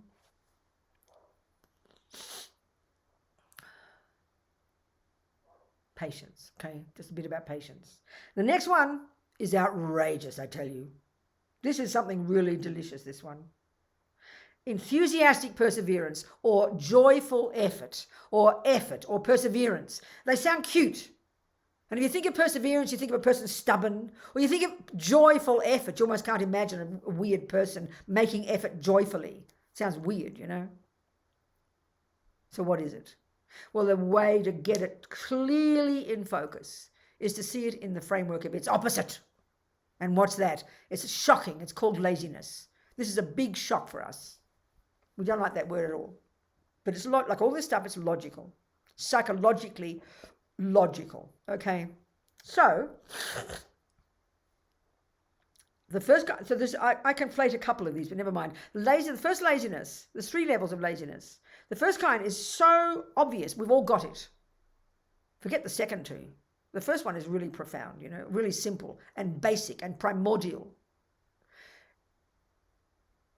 As soon as you see, okay, all these 6 perfections are specifically in relation to your practice. Specifically in relation to your practice. But this laziness one, let's just think of it in terms of our ordinary life. Technically, one of the lazinesses here is doing everything but Dharma work. So you can have enthusiasm for going to the gym every day. That's a kind of laziness because it's not Dharma. But even if we use that as an analogy of an understanding of this attitude, you'll get my point. So the first kind of laziness is, what does it say? Oh, I can't be bothered. Is it not? Check it. So check out, analyze, ask yourself, what is the thing you can't be bothered doing? This is really clear. Don't be embarrassed. We should recognize it as a revelation. The thing we can't be bothered doing is obviously the thing that takes too much effort. What is the thing that takes effort? Is the thing that attachment doesn't want to do. Think about it. So the thing, I'll make effort. In the morning, my favorite meal is my breakfast, okay? When I'm doing my morning practice, I try to be a good girl to my morning practice before I put one mouthful of food into my mouth. I'm thinking about my breakfast. I promise you. I'm thinking about my breakfast. So what happens is, because I'm teaching on Zoom, when I teach in India, it's either 6:30 in the morning or 9:30 at night. It's a weird time schedule, So I do the 6:30 morning teaching. So normally I get up a bit earlier than that and do my practice. So on those morning days, I'm manipulating in my mind, well, I won't do all my practice because I want to have my breakfast before I do the teaching. Because I'm attached to my food, so I have enthusiasm to get up a bit earlier, do some practice, and then whiz off to my kitchen, which is about 2 feet away, and make my delicious cafe latte or my chai and my toast and butter and Vegemite. And I'll make time because I've got enthusiasm for that. Nothing will stop me from doing that. I'm not trying to be critical. I'm not trying to be guilty. Do you get my point here? It's easy. You love to make effort. You love to, if you're going to get the good result. Now, all the lamas say, you will make effort to do something when you know the benefit. So I'm talking here attachment, and we all know the benefit of having an ice cream. We all know the benefit of going to, even going to the gym. Even though that we give that up easily because it takes too much effort, we can't be bothered. So when we know the benefit, of attachment getting what it wants. And this is not being mean to us. It's just how we all are. We've got to be very clear with ourselves. We will make effort happily to get up early if you're going to, to get something that attachment wants. It's very easy to do that. So we've got to have that same attitude, but it's much harder to see the benefit of Dharma practice. And I mean, it's true. We can't even see, it's easier to see the benefit even of the gym, but look at the effort you have to make and you give up after 3 days. And that's samsara. So it's not easy to have enthusiasm. It's not easy. We can look at the Dalai Lama and think, oh, I'd love to be like him. But then and then you read the lives of the saints and the Milarepas and the effort they made. You go, oh my God, that's impossible. I can't do that. That gets us to the later level of laziness. So to see the benefit of something, it's not that easy with this. So we've got to have a real lot of sort of self-confidence. That what is the benefit? So even if you think the benefit of doing your practice every morning with discipline is that you feel good about yourself. Good enough, I think. Start with that, We know we all feel good about it. So the first kind of laziness is can't be bothered. What's the thing you can't be bothered doing? The thing that attachment doesn't want. So attachment is what drives everything, In other words, our desperate need to be in our comfort zone. We can prove that because look, we might not be that rich. We mightn't have the best houses in the universe, but we're pretty fortunate. We've got a bed to lie on and some kind of heater in the cold weather and some kind of cooling in the hot weather maybe. Some nice food. Fairly easy to get these things. The moment our attachment stops getting what it wants, look how distressed we get. And that's why we look back in high school, we see the relationship between attachment and aversion. Aversion or anger is the response when attachment doesn't get what it wants. And that's exactly what's happening in laziness. So when you have to make the effort to get up every morning and do your practice, you're lying in bed and all you want to do is turn over, And then you think about, you've got to make the effort that minute in your mind first to get your legs on the floor. And it's a bit chilly, and to do your prostrations, get your thing ready, do your altar, sit down, do your practice, and the tea will come eventually. It's even until you've got bodhicitta, I promise, until you've got bliss in your meditation, you're going to have to make effort. If you get bliss in your meditation, you'll run to your meditation cushion every day. What drives the yogis to their meditation cushion, they still make effort, is their bliss and their bodhicitta. So we've got to be humble with ourselves and be disciplined, because discipline is the way to go against laziness. We know that. And I think, forget the long-term benefit, but I always know if I do my practice properly in the morning and don't shortchange it, I always feel good about myself. You pat yourself on the back. That's good enough to feel benefit, I tell you. But it's hard to remember. So every day it's just going to take effort. But you pace yourself with your effort. And then you'll fail one day and then you pick it up again. So you just, until you've dug a new groove in your mind. Now the first level of, one, the effort is can't be bothered. The thing we can't be bothered doing is the thing that attachment doesn't like. Because attachment is a junkie that wants to stay in its comfort zone. It's deeply ingrained in us. So don't be mean about yourself. Just know what it's like. And you go against it every time and you build up this new habit. The next level of laziness, and even in that level of laziness, they refer to even having effort in samsaric activity, which is what we mostly make effort in. That's another form of laziness, basically, you know. And then this leads us to the next level, which is really the same as the first in a way, but I'd like to separate them. The next level of laziness is really tricky. It's like, it sounds like virtue. And it goes, oh, I'm too busy. I'll do it later. It's called procrastination. This is our worst crime against ourselves, I think, you know. And the trouble is with this one, the first one is just blunt. You're not pretending. I can't be bothered. You're being very direct. But this next one is you make it holy. But I'll do it later, you say. You know you will not do it later. You know that. Later never comes. And they say this is one of the tragic ways that we waste our lives.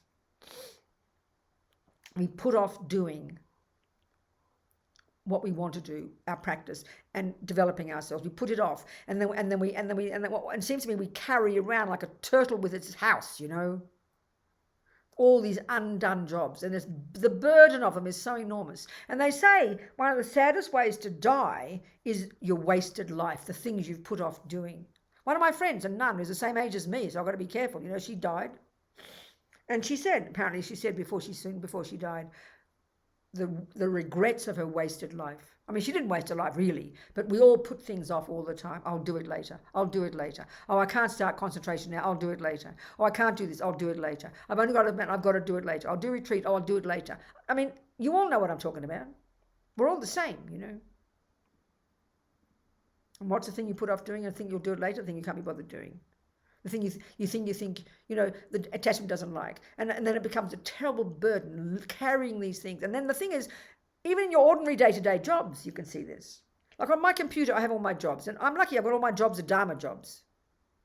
You know, editing books, writing letters to people, blah, blah, blah, doing whatever I do. But there's some jobs I don't like doing, and I always put them off. And they're sitting there on my list, and within a millisecond, I've gone to number 3 and left number 2. I'll do it later. And I see 1 month later, number 2 is still sitting there. And then when you do it, it took 5 minutes. You can't believe it. It was so easy. We all know, and that's the difference between us and the holy beings. I can't believe, Lama Zopa, when you start to see the list of his projects, you can't believe he doesn't, you know. You can't believe where he has the time and the space to do it. It's because he doesn't put things off. That's all. Every second, any job he ever has, he does it or has it done, you know. There's no putting off. There's no wasting time. There's no procrastinating. His holiness, look, you know, same. Now, the third one doesn't sound like laziness at all, but it's the worst one. And it's called, not possible. I can't do that. That's the one that keeps us stuck in our comfort zone. I'm not capable. And that sounds like a virtue as well. Oh, no, I can't do that. Not possible. You know, I hear about, say, you know, some, like, for example, one of our monks, you must know him. I don't know if he's been to the UK, Venerable Rene, you know. He's a meditator. He's been meditating since he first met Lama Yeshe and Lama Zopa. He became a monk, and he's been doing off and on meditation retreats for 30, 40 years, you know. So I've done about 3 retreats in my life. So I put him off. Oh, I can't do that. No, I can't do concentration. I mean, you know, you do your best. It's okay, we've got to choose certain things in this life that we do, and that's okay. But the commonest one is we think, no, it's not possible. Or what we do is, someone like Lama Zopa or someone like Dalai Lama, we like to do this, you know. We see his holiness. And of course, we put him up high on a pedestal. That's okay, because he's a pretty amazing person. But then we see how if we look into how he behaves in relation to the people who've slaughtered his people, we look at how he behaves in relation to the people who've harmed him all those years, and then we wonder why, then we ask the question, what am I supposed to do with a person who's mean to me? Can't we look at his holiness and look what he does? He's the example. So what is it that stops us from thinking, my God, if he can do it, I can do it too? But we go, no, that's just the Dalai Lama. No, I can't do that. No, not possible. I couldn't do that. When I think of Lama Zopa, I mean, he shows the aspect of not sleeping. He's a meditator. He meditates when he's not doing anything else. He never lies down. Well, actually, his holiness shows the aspect of being an ordinary monk. He goes to bed at 8 o'clock, gets up at 3, but he doesn't need to sleep or do anything like that. He's pretending to show us how to be, you know.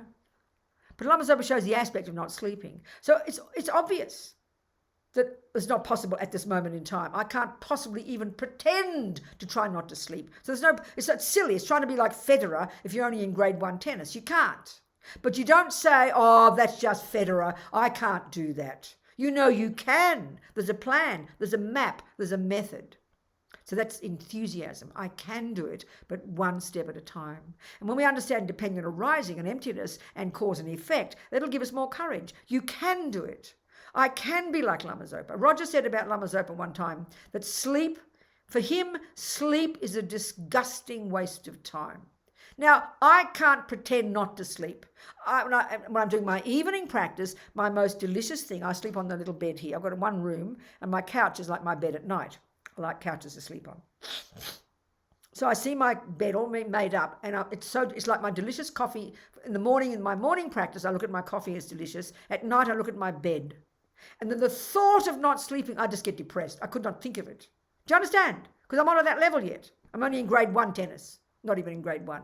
So what I do is, instead of going, oh, I can't do that, I can't be like Lama Zopa, when I lie down and hit my head on my delicious pillow and sink into oblivion, I say to myself, may I find sleep disgusting.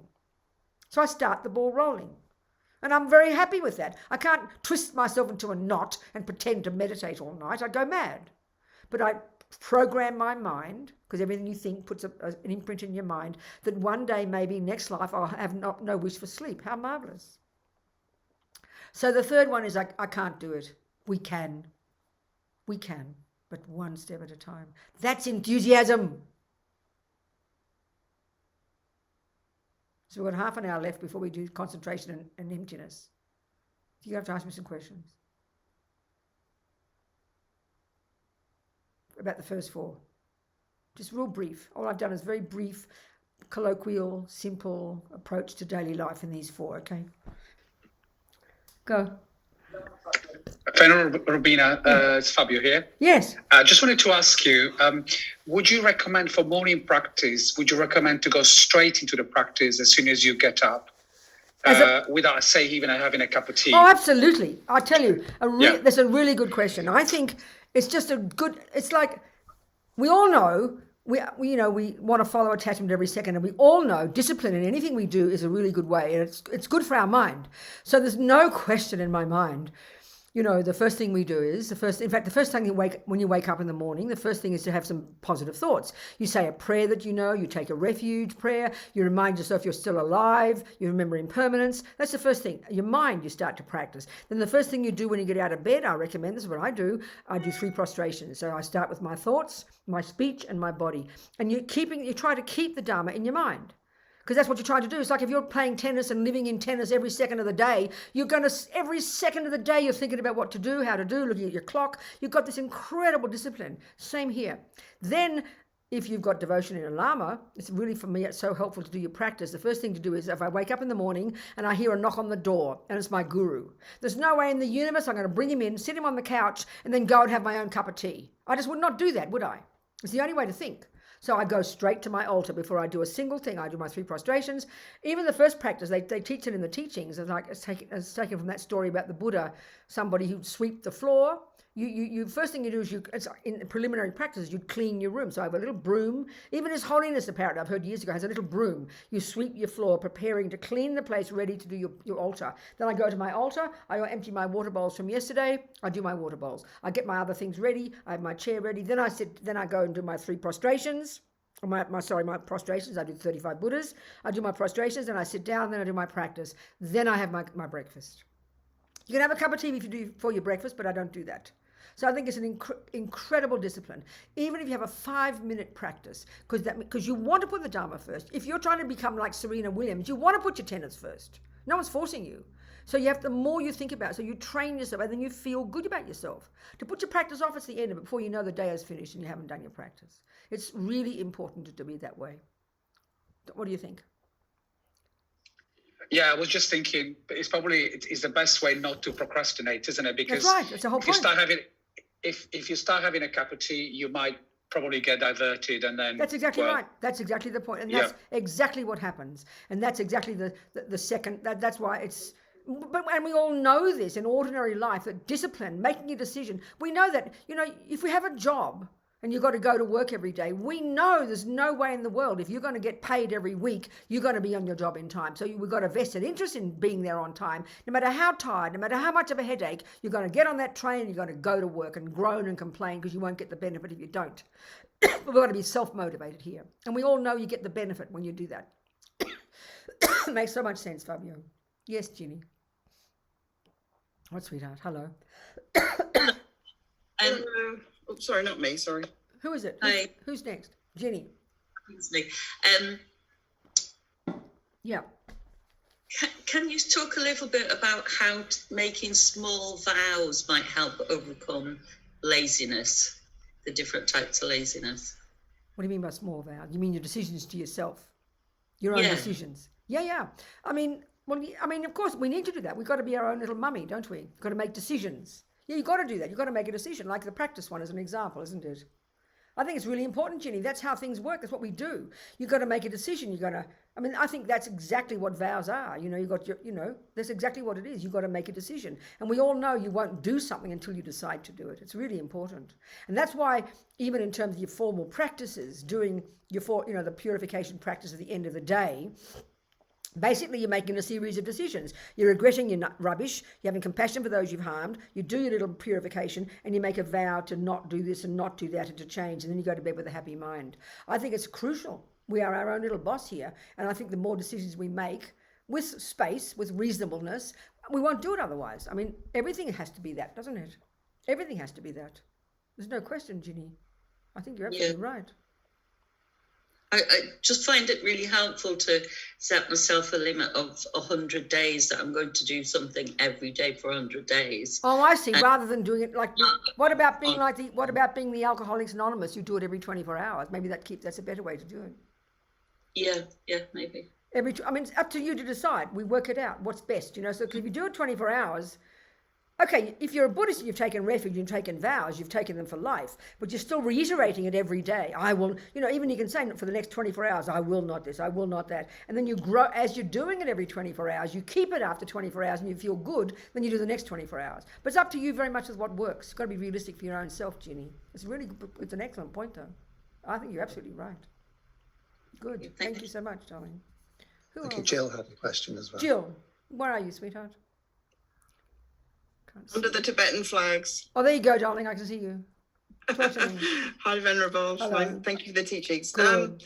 Yes, it's getting a balance. That given that life is short, we could die at any minute, and to get Dharma practice and learning and teachings in, but to balance that with everyday chores that I tend to procrastinate on, and then I'm favouring the Dharma and I'm not doing the other things. Well, I don't know. Is that a bad thing? It sounds like a good thing. What's wrong? I mean, if you're actually saying if you're favouring doing first of all, it asks the question, what is Dharma, number one? Number two, are you sure that's a bad thing? I mean, are you really telling me you're doing a bad thing? Yes, because there's things that need doing. Well, give an example. I'm not trying to be personal. Well, what you were talking about earlier, paying bills, doing chores. Well, then I'd say if you're not paying, are you really sure, Jill? I mean, it seems to me, then you should be up in the mountains. Don't worry about it. You should give up your sex, drugs, and rock and roll and your husbands and your bills and go to the mountains and practice full time, honey. Maybe that's what you should be doing if that's the case. I have had that idea. Well, then, okay, come on then. I mean, maybe you should make some decisions because, I don't know many people who actually say they prefer Dharma to their daily chores. That's very rare. If you really are like that, you better check out what's beneficial then. Make some choices. Okay. I don't know, But the other thing, sweetheart, if we're on the Mahayana path, then there is a way of making everything you do Dharma by having your motivation correct. That's a really skillful approach. Don't just think of your Dharma as on your cushion. No, it's more and more and more, I'm thinking about everything how it's coming to being, all the creatures that have allowed things to come. Even the feeding my cats their cat food and everything, and it's everything. What do you mean? Yeah, the creatures that have died to feed the cats. So what are you saying? So what's the point? So I think about those, and I hormone them, and that they'll get precious human rebirth. And I think about everything in my life and how all the people and the beings that have had. So what's the question here? What's the question in here? Is there a question? Sorry? Is there a question in No, this, or the you're just question telling was us? how to get a balance, really. Well, I don't think balance is the right word, Jill. You don't want to balance. Okay. What do you want to balance? You're suggesting you should have a balance between Dharma and Samsara. You don't want Samsara, period. So the real skill of the Mahayana path is to make everything Dharma, and that's to do with your attitude. I don't mean even doing what you're saying. I mean when you wash the dishes, it's up to, if you have the view of emptiness and you have a view of bodhicitta, then you can wash the dishes with bodhicitta and emptiness. So not just a question of doing an overt Dharma job called saving an ant. I don't mean like that, sweetheart. If you understand the meaning of emptiness and the meaning of bodhicitta, everything you do, going to the toilet can be a Dharma action, because like that woman in prison going out of her brain in one cell where she's innocent can change her attitude and literally reinterpret what a prison cell is, she made it a holy action. So apply emptiness. So everything you do, everything you do should be Dharma, and that's to do with how you see it. That's to do with how you interpret the dishes, the washing, the sleeping, the eating. You do it with a motivation of bodhicitta and emptiness. Then everything will be Dharma, Jill. Right. It's not a balance. A balance is demented. You don't want a balance between Dharma and Samsara. You want to quit Samsara completely. Okay. You see my point? Yes. Good. Not sure how, but I see your point. Well, you just have either having the thoughts. Okay. You have the thought. Before you eat your breakfast, you see it and you think this doesn't have any inherent nature. Even if you're not sure, Ponka says, even if you're not sure what emptiness means, just to know that your breakfast doesn't exist the way it appears to you. Right there, honey, you put atomic bomb on ego grasping. And then you think, I'm going to eat this so I can be healthy to help others. Right there with that 30-second thought, you transform your breakfast into a Dharma action. Yeah, That's the point, Jill. You see my point? Yes, I do. Yes. Good. That's the real one, not the balance between samsara and practice. No, you don't want that. That's Okay. This is the skill of the Mahayana approach. It's up to us to interpret things differently. Like that woman in prison, and that's emptiness, and then having bodhicitta underpinning the thought, why am I eating? So I can be healthy, so I can help others. Why am I going to work? So I can be healthy, so I can have money, so I can help others. Your long-term goal is the point, That's why you do whatever you do now. And then if we've got the virtue and the merit, we can give it all up and go to the mountains and do it quickly. That's up to us. But meanwhile, there's skillful ways of using emptiness and bodhicitta in everything we do by thinking it, sweetheart, by thinking it, Jill. Sure. Okay. Good. Very good point. Thank you so much. Who else? We're not going to get emptiness done in 10 minutes, for God's sake. What are we going to do? To go a bit longer. We'll see how we go. What's my... You guys aren't too late there, are you? It's only 8:15 for you people. Okay, so let's continue. Okay, the last two are perfect the wisdom wing, concentration and emptiness. Okay, so one way of describing these two is in terms of the two modes of meditation. So concentration meditation, shamatha, calm abiding is the name of the result, described in 9 stages of cultivation. It's a level of samadhi, concentration. So technically, this technique is not even Buddhist. It came from the Hindus, And then in terms of the Buddhist path, it's actually a high school teaching. It's a middle scope teaching. If you're on the Hinayana path and you're going to graduate at high school, you're going to graduate to get out of suffering and its cause, you're going to give up suffering and its causes, you achieve your own nirvana, then you do this at high school. You go to junior school, you abide by the laws of karma, you control your body and speech, you go to the next level, you learn about the mind, you get renunciation, you understand attachment and all the other rubbish, and then you get to realize emptiness by having concentration. So concentration is taught there, and so is emptiness. Emptiness is not a Mahayana teaching in its nature at all.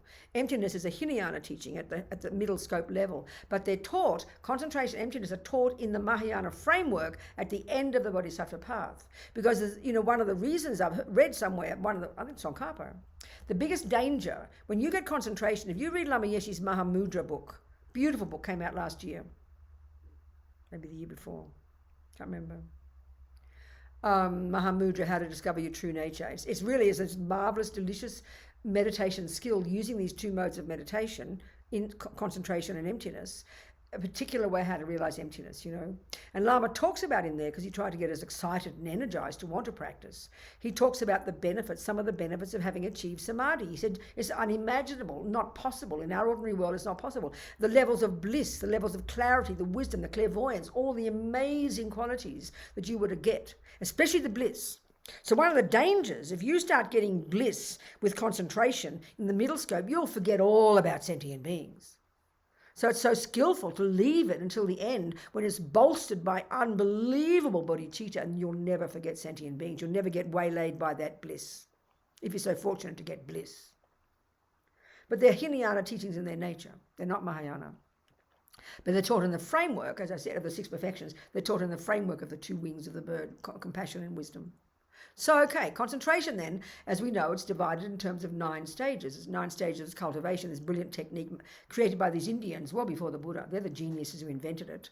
Buddha went as far as he could go with the realizations he got from this system, but he diverged in his own direction in relation in particular to his own findings about the nature of self. That's where he diverged, particularly in relation to the nature of self, emptiness. So concentration is utterly necessary. Why? Because you need it to get insight, which is the second mode. It's known as insight, vipassana. Now, Lord Buddha taught many vipassana techniques. The one that's most popular in the world, that's even known as, it's almost as if it's its own religion now, vipassana, you know. It's coming from, it's the Hinayana level of practice, and Lord Buddha taught many techniques to help us get insight into what? This word is very much mystified, you know. But look at it in ordinary daily language. We use it in ordinary daily English language. It's very helpful. In some languages, they don't use it much in their daily lives, so it's seen as some weird religious thing. Insight is it's a wonderful word. Insight, inner seeing. When the penny drops, when you get something, when you understand something. Oh, I got an insight into that problem yesterday. It's a perfect word. Don't mystify it, please. So what do you want? What does Buddha want us to get insight into? Well, for God's sake, insight into everything. Impermanence, karma, everything. We've got to get insight into things. That means we've got to get a recognition in our mind, not just intellectual, but experiential taste of the truth of these things. It's nothing complicated. But we mystify it. First, we mystify the word meditation. The Tibetan word meditation is very interesting. It's the verb to familiarize yourself. That's very surprising to us. We've got this weird idea that meditation refers to some kind of vague closing your eyes and something mystical happens. I mean, we've got these ridiculous views about meditation in the modern world, you know. And the Buddha doesn't own it. He's not a creator. He's got no copyright on it. But if you want to know what Buddha's meditation is, don't just make up your own trip, please. I mean, look at the people who make up meditation now, called mindfulness. It's okay. It's modern. It's popular in psychology. They've got their own definitions. But don't assume that's Buddha's definition. It's a joke. It's not called mindfulness meditation. It's called concentration meditation. In fact, mindfulness is one of the many mental states that I like to call the mechanics of our mind that enable us to function. Whether you're a murderer or a meditator, you need good concentration, good attention, good intention, discrimination, mindfulness. Technically, mindfulness is the precise ability to not forget what you're doing moment by moment. That's it. But all the bells and whistles we put on it, like it's a virtue. No, this category of states of mind are neither virtuous nor non-virtuous. That's why Lama Zopa says thieves need mindfulness. So don't misunderstand it, please. It's called shamatha, which is the name of the end result of what you accomplish having done this concentration technique invented by these genius Indians before the Buddha, these Hindus. And you need it utterly in order to get insight into anything. So the simplest way to put that is, you know, when you study the Buddhist model of the mind in high school, in the middle scope, you learn about the different states of mind, and we learn the different ways the mind functions. The epistemological model of the mind tells you how the mind functions. We've got sensory, we've got mental consciousness. Within mental consciousness, which is all our thought, we've got the grosser level, and we live at the grosser level. We live at this gross level of conceptuality, thoughts about things. That includes all our emotions. It's the tip of the iceberg of the capacity of our mind to cognize phenomena. So we've got these subtler levels of mind that we don't even posit as existing in the materialist world or in neuroscience.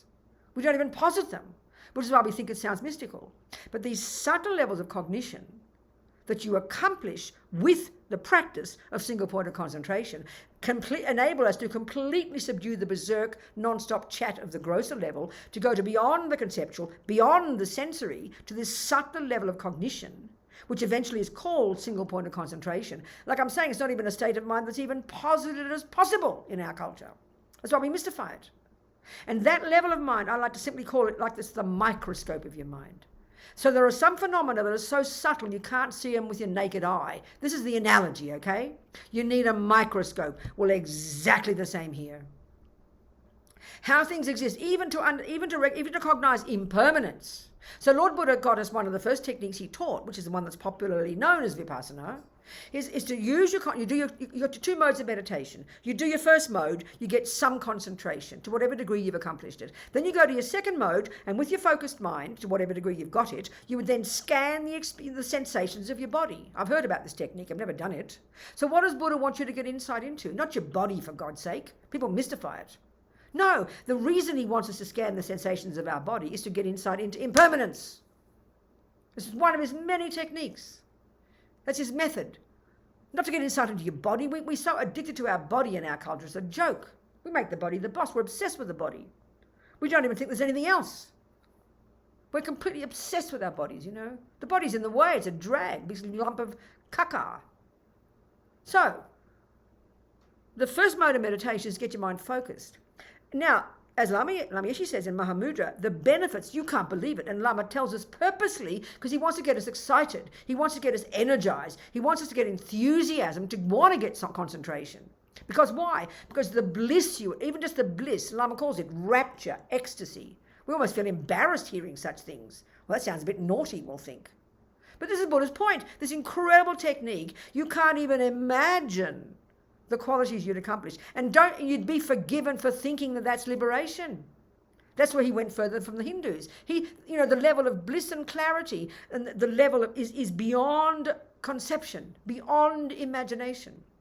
The power of your mind to see crystal clear every atom, as if you can see every atom of the universe. The clarity of your mind to see every tiny thought you have. Your ability to see the past, the future, the minds of others. You can't imagine the power of our mind just getting concentration. You'd be forgiven for thinking this is liberation, but it ain't. It's like a bonus.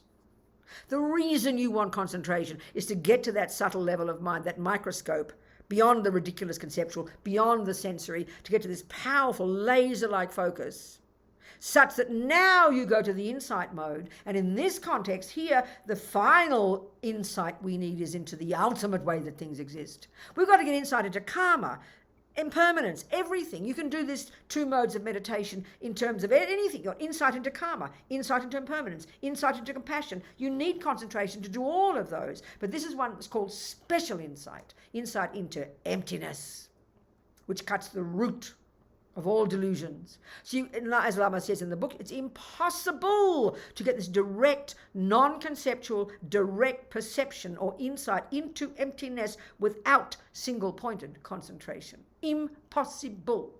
Because that's the microscope of your mind. It's only the subtle microscope of your mind that can cognize such subtle phenomena as the emptiness of something. So insight simply means seeing it clearly. It's experiential taste, not just intellectual. It's not some fantasy. So concentration is the first mode. You've got to have that. And then to the degree that, like in one session, you'd use these two methods. You'd do some concentration. Maybe you've not even got to the first stage yet. And most of us have not even accomplished the first of the 9 stages of concentration. But to whatever degree you've got some focus, you'd start your session, then you go to your second mode, and this is how you'd employ it in your daily practices. If you've listened to your teachings that day, the ideal scenario is you go to your class, and as Lama Yeshe says, when he's in the monastery, you listen to your class, they memorized everything. They didn't take notes. They memorized it. They'd go home, they'd get in a concentration mode, and they'd go through the entire teaching in their mind to trigger an insight into it. And that's what we call homework. You would do that exactly. If you're studying music for 7 years in the university, what do you think you do every day? You listen to the teachings, that's the intellectual information. You'd go home, you'd get some focus, and then you'd start to and you'd internalize the music. You'd get insight into it. We do it every day when we learn anything. But as soon as we hear these words meditation, insight and concentration, we get all la-di-da, we lose the plot. So concentration. Basically, it's described in terms of 9 stages of cultivation, like I said, and it basically it's the technique that you're conquering these 2 major problems in the mind. The problem of the mind to be berserk, as Lama Yeshe nicely puts it, or overexcited, as they politely put it, which is attachment energy going mad, never stopping. That's how our mind is all day. We have no control over our thoughts, do we? And we think that's normal in our world. And we only notice our thoughts when they come vomiting out the mouth, because we don't pay attention to our mind at all. So getting concentration already is an incredible technique, because even if you spend 5 minutes in the morning trying to focus on your breath, what do you think you're noticing? Your crazy thoughts are coming. They say, even Procrastination says in the text, even one of the signs of success in developing concentration, even at the first of the 9 levels, is you think your mind's getting worse. Because you know that, but it's not, he said. It's just that you're noticing it. And that's the advantage. So getting some concentration. So the main obstacle is his mind to be berserk, out of control, never stopping thinking. We all do that, and we just think it's normal. Buddha says it's mental illness. That's how we all are. Join the universe. The other extreme of the mind, we all know, is the mind to be dull. So the extreme examples of that in daily life, you can think about it. Even emotionally, when the mind's all up and all perky and excited because you're in love with somebody, everything feels like it's all perfect and divine. You think you can conquer the universe, isn't it? The mind's completely berserk, out of control, but sharp as a needle, but berserk. Attachment gone mad. That's the extreme example in our daily life, isn't it? The other extreme in our daily life is when the bubble bursts and he leaves you for a younger version and your mind is shattered and you go down to the complete inertia of despair. Emotionally, we understand these two, like bipolar. I'm not joking. So in meditation, the two main technical problems are the ability, this capacity of the mind to go berserk, never stop, uncontrolled thinking, chat, or the other extreme is you become dull. So we all know that. You sit down and do 5-minute meditation, either you're going berserk, you forget what you're doing, or you're fast asleep.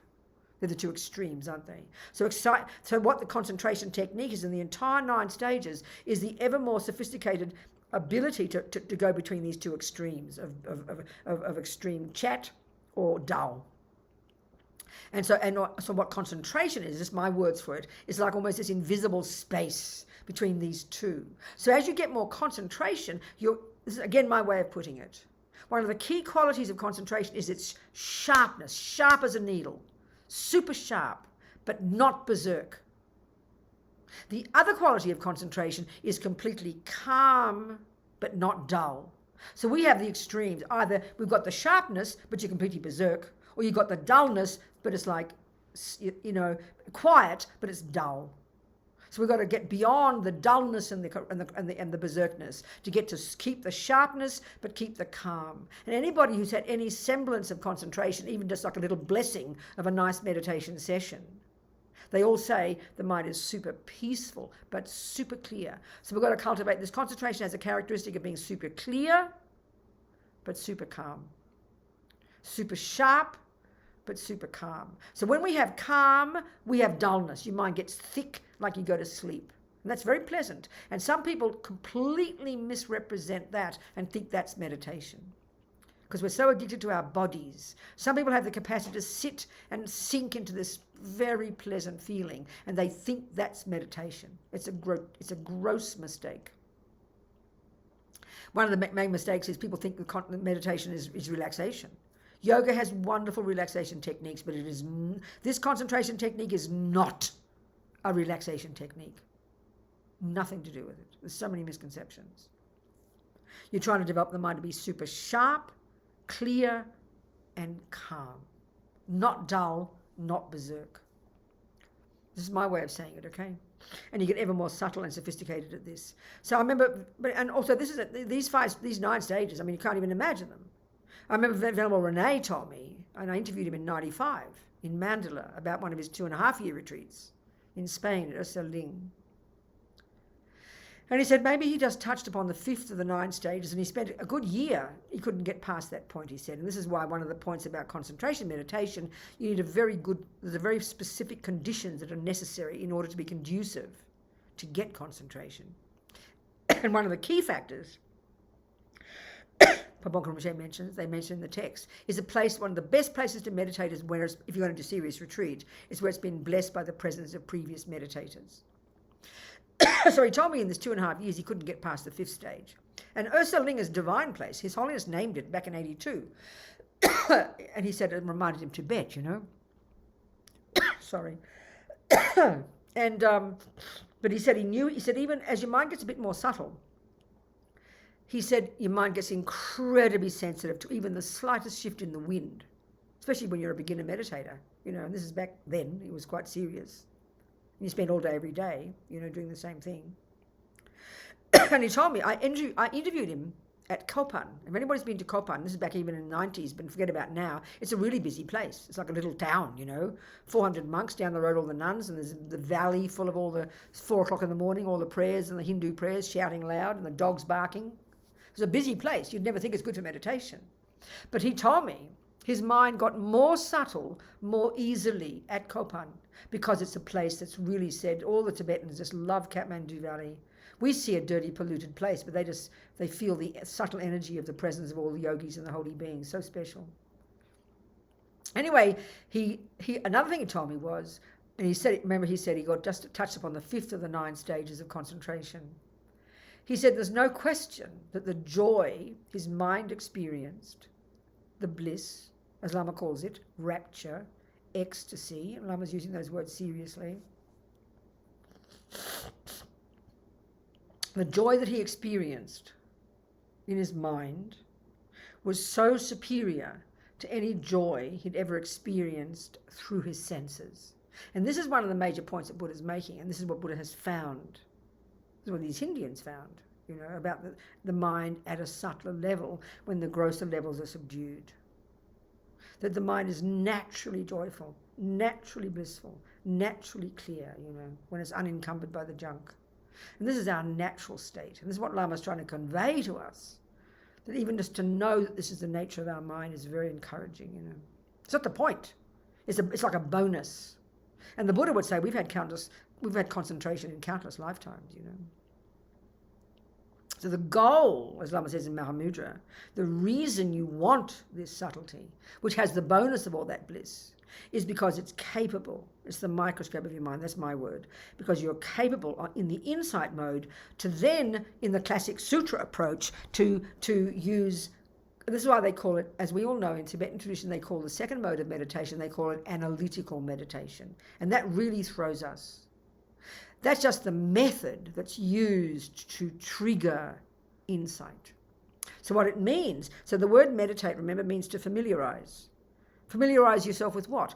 Well, in this case, emptiness. In another case, it might be impermanence. In another case, it might be karma. In another case, it might be compassion. Whatever it is that you're going to be meditating on. So the first mode, you get your concentration. You go to your second mode and you take the topic that you want to meditate on. Well, here in this framework, it's emptiness, which we're going to get to. It's 11:30, 1:30, what to do. Okay, so the second mode, our job here, the 6th perfection, to get special insight into the ultimate reality of things, its emptiness of intrinsic nature. So that's the insight, okay? So what is the method you use to get that insight? That's the question. The method you use is called analysis. And what is analysis? It's a fancy word for the verb to think about. Now listen to this. You've been to your violin class. You listen to the theories about the music. You go home. Now you've got to have some focus. Your teacher doesn't say go home and get some concentration meditation, Robina, but she implies that. Get home, Robina, close the damn door, keep your siblings out of the way, get yourself some focus, and then you're going to do your second mode of meditation, and you're going to take what I've just taught you in this class, and you're going to think it through with your noggin, and what will happen, because you're focused, is you're going to it'll trigger an insight, isn't it? That's exactly what we're doing here. But we mystify these words. Think some special hippie-trippy part of it. It's like ridiculous. It's common sense. You've got to get some concentration. You won't internalize anything if you can't concentrate.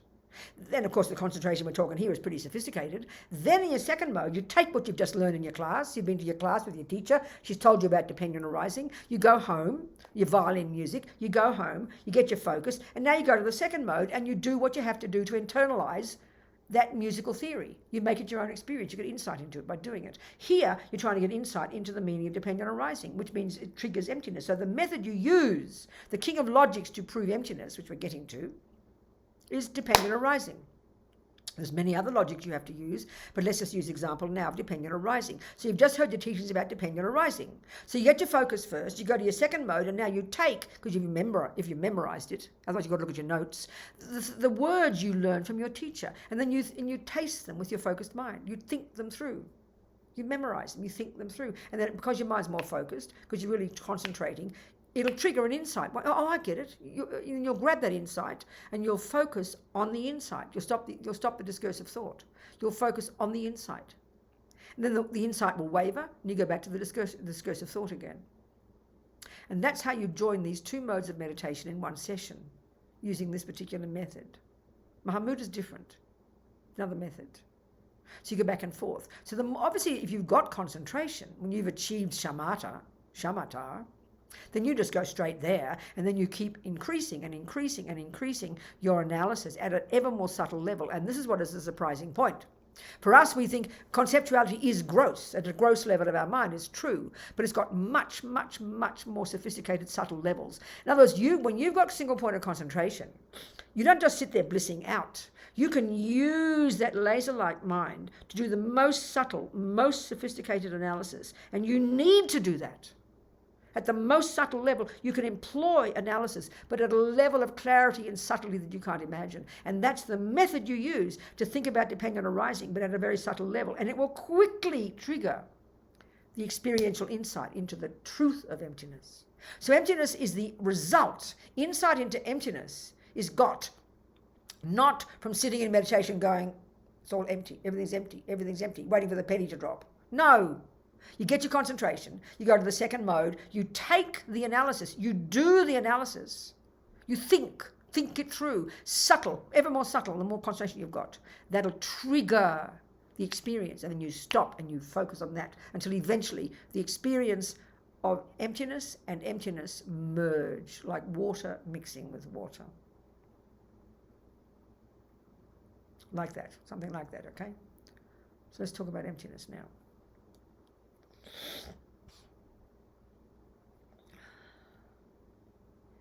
So, okay, King of Logic, Lama Yeshe says, the King of Logic. There's hundreds of logical reasons we have to employ to break down ego's ridiculous misconceptions. But the King of Logic, as Lama Yeshe puts it, is dependent arising. And Buddha has this beautiful text, this beautiful experiential text in praise of Lord Buddha for his teachings on dependent arising. You should read that. It's so delicious. One of his experiential texts, straight from his experience.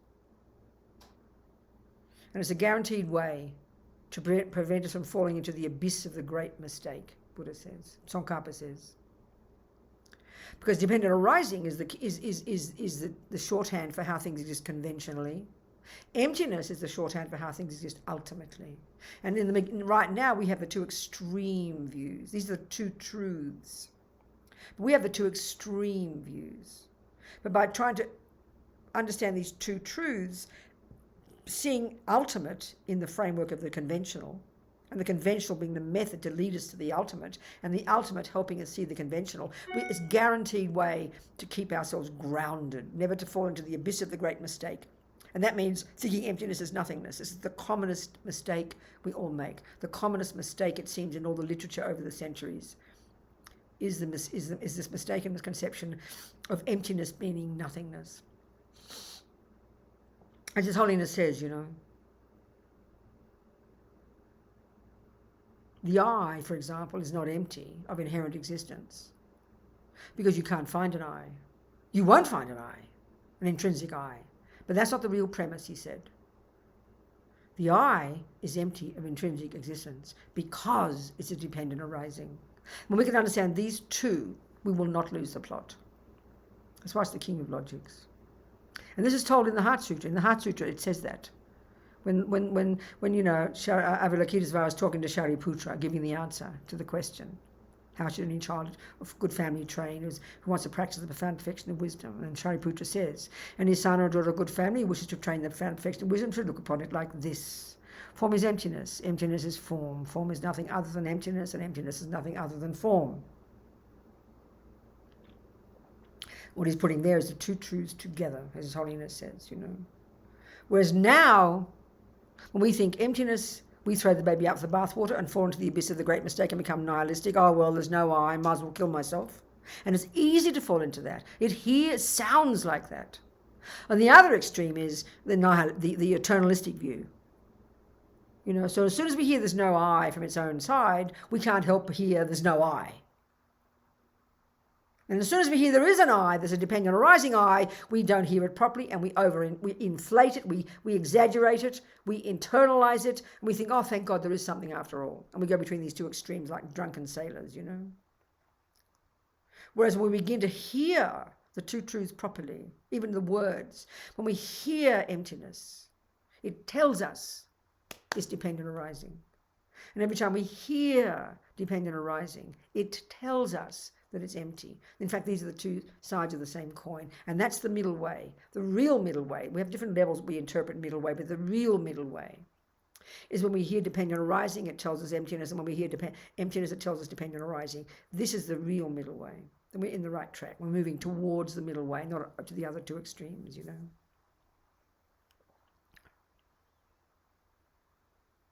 So Lord Buddha taught 3 different levels, hundreds of levels of dependent arising. Many ways in which things exist dependently, okay? But the example here is there's 3 different levels, and these are arguments with the prevailing views at the time. The first is that there's no I that's not the result of causes. There's no permanent I that's unchanging and uncaused. That's one of the arguments. That's cause and effect. That's karma. Second one, and let's discuss this one, that I exist in terms of parts. There's no thing that exists. There's nothing that exists. Nothing that doesn't depend upon its parts, that doesn't depend upon its component bits and pieces. Well, those words are simple enough, but it doesn't tell us much. Let's unpack it. So this is an argument with a particular position that Buddha's arguing with. This is a really good one. This is not the subtlest one yet. The third one is that there's no I separate from the mind that imputes it. That's the subtlest. That's the actual meaning of dependent arising, merely labelled. But the second one is really tasty. So because of this ego, this ego grasping, the root delusion, called ignorance, ma-rigpa, the root delusion, that gives rise to attachment and aversion and the, 83,997 other delusions. The root delusion. Here we attack the root delusion. In the second scope, in high school, we deal with attachment and the others, the branch delusions. Now we get to the root delusion, the main one, such that when that's uprooted, that means we're climbing out of samsara into nirvana. We can't fall back after that. That's when we have a direct insight into emptiness. So,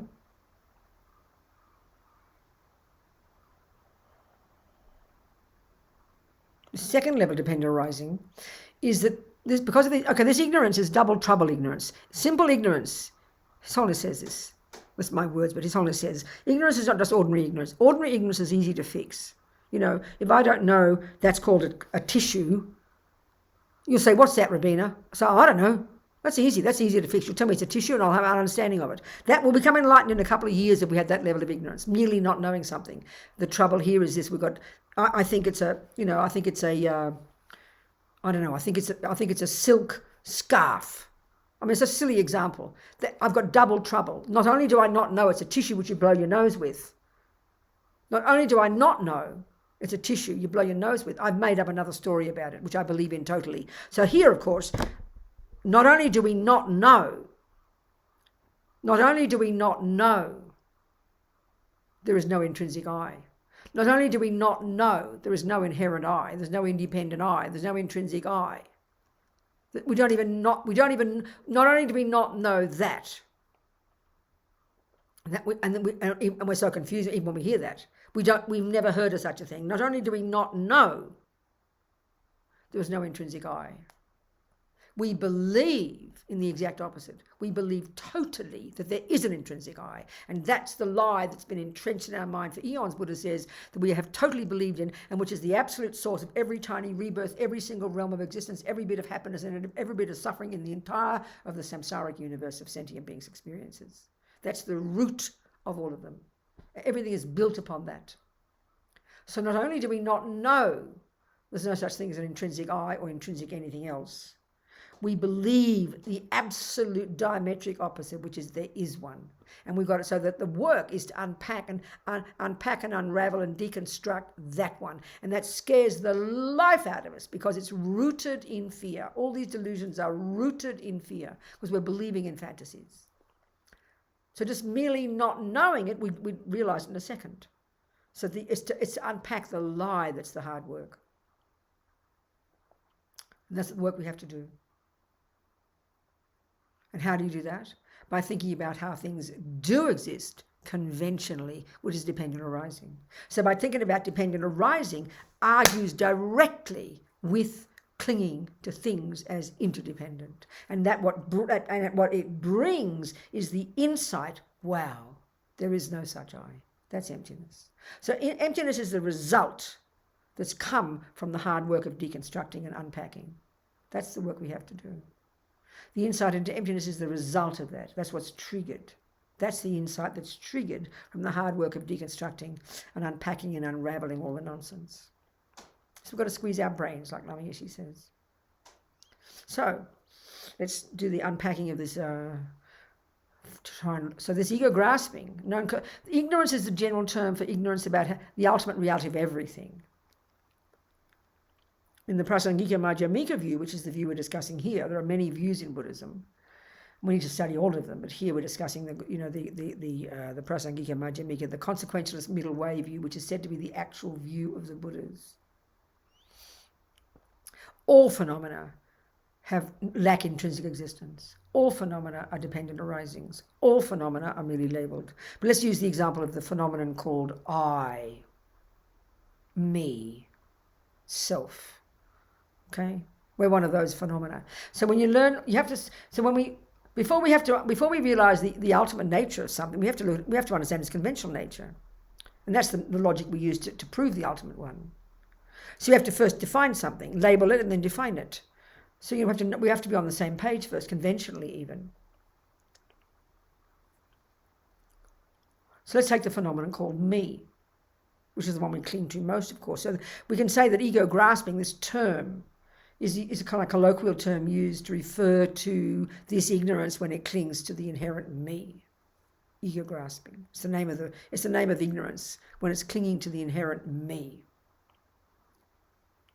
So that, according to this level of dependent arising, this ignorance causes us to totally believe that in here somewhere, among all these parts, as my friend Pende says, walking hand in hand with all the other bits and pieces, there is a very special piece that's called me. And as far as we're concerned, that runs the show. It's the boss inside there. And it's the same philosophy as a creator. The philosophy of a creator is a person above everything who runs everything. And the philosophy of this here is that there's a piece in here that runs everything. It's the same philosophy. And Buddha argues with this. Absolutely. He says that's a dualistic view. We don't need a creator and we don't need a special little me to run the show. So, I like to use the example, if you go to IKEA, you look up on IKEA and you see a nice looking person on there called Robina. I'm going to buy one Robina. So you see the pretty Robina, then so all you know is you get a box. The box comes and it's full of bits and pieces, isn't it? It's a really nice example. I like it. And the thing you're buying is a Robina or a me. Call it me. Visualize your own me, okay? So you got the box with hundreds of pieces. It's going to be thousands of pieces actually. This is a really valid example. There will be thousands of pieces, will there not be? This is such a crucial piece to understand this. This is important to understand because it's helping you realize emptiness. There are going to be thousands of pieces, aren't there? And IKEA's been really precise. Their designers have really come up with exactly how to construct a Robina, exactly how to construct a Bill or a David or a Lynn. And there'll be thousands and thousands of pieces. They're going to be, first of all, there are two pieces. There's body and there's mind. Maybe you've got one lot inside the box called body pieces and one lot, and this is a really good point too, and another lot called the mind pieces. There's only two bits, body and mind. Okay? So, you've got to construct this wretched person. It takes quite a while. Put all the bits together. And the bits will be quite precise. The IKEA designers didn't just chuck in 5 legs and 7 screws and hope you get a table. They've thought it all through. They've built the table and then they've deconstructed it and put it in the box. Same here. They've built the Robina or the Bill or the Stuart or the Catherine, and they've unpacked all the pieces and put them in their proper place. Please, this is the rigorous decision, the rigorous analysis to do. Now, we just instinctively believe that among all those hundreds and thousands of pieces, eventually there's going to be a piece that's going to be called Robina. That you put it in, and then everything, then Robina turns on and she becomes a real person. And that's called the I. The Christians call it a soul. The Hindus call it an Atman. The Greeks call it an essence. We all instinctively believe there is that. We've never done the analysis. We've never done the search. We just believe it's there. We believe it totally. So Buddha says, don't be ridiculous. Not only will you not find one, you don't need one, baby. So we've got to prove it. So you construct this whole Robina. You put all the pieces in the right place, the exact 5 fingers and the ligaments and the things and the elbow and all the pieces. And listen to this point. This is part of the analysis. Every one of those pieces has a specific job, does it not? Then none of it will be just extraneous. In that table, you won't just have an extra thing poking out unless the designer wanted it. Every piece, every screw, every leg, every part in an entire house. Apparently, I was reading about, before internet, this amazing company in this country, the Sears Roebuck, not this country, America. They had, back in the 20s and even before that, they had these catalogues that went to like 4/5 of American homes. They even started selling houses. I mean, they did much better than Amazon. Amazon doesn't sell houses yet. And they even sent you the thing of how to build a bloody house. Can you imagine? That's exactly what I'm talking about here. So you know very well there wouldn't be a single extra screw. There wouldn't be a single extra piece of a brick. This is such a good, important part. This is the logic of the precision of the analysis we have to do about the parts that make up the I. Because we believe there's this, somehow in here somewhere, there's this special bit that's the owner of the nose and the owner of the ear and the owner of the ligaments. And it's the one that runs the show. It's the central word in our entire vocabulary. It's the one that we believe when someone says, you did this, and this little me, we usually think it's vaguely around here. Think about it. It's the one noun, the biggest word in our mind. So we assume, when you say a word, listen, okay, I have a mala and a thermos, okay? So now this is one of the logics that we have to use. If there's something existing, it's going to be one thing or more than one.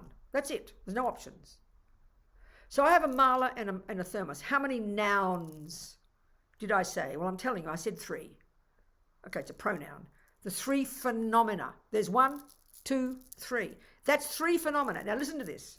The most simple level of reality. If that statement I just made is a fact, is a true statement, you're going to have to find 3 phenomena that are pointed to by those words, and those 3 have to be separate from each other and pointable and findable.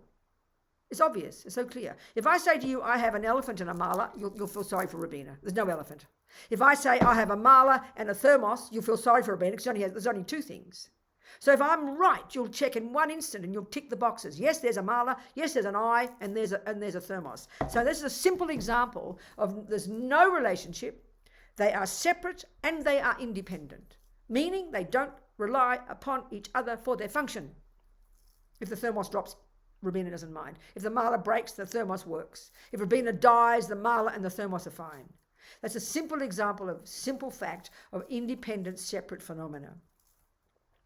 Now let's get a bit more nuanced. I have a nose and an ear. Without analysis, this is true. Look, you can prove it.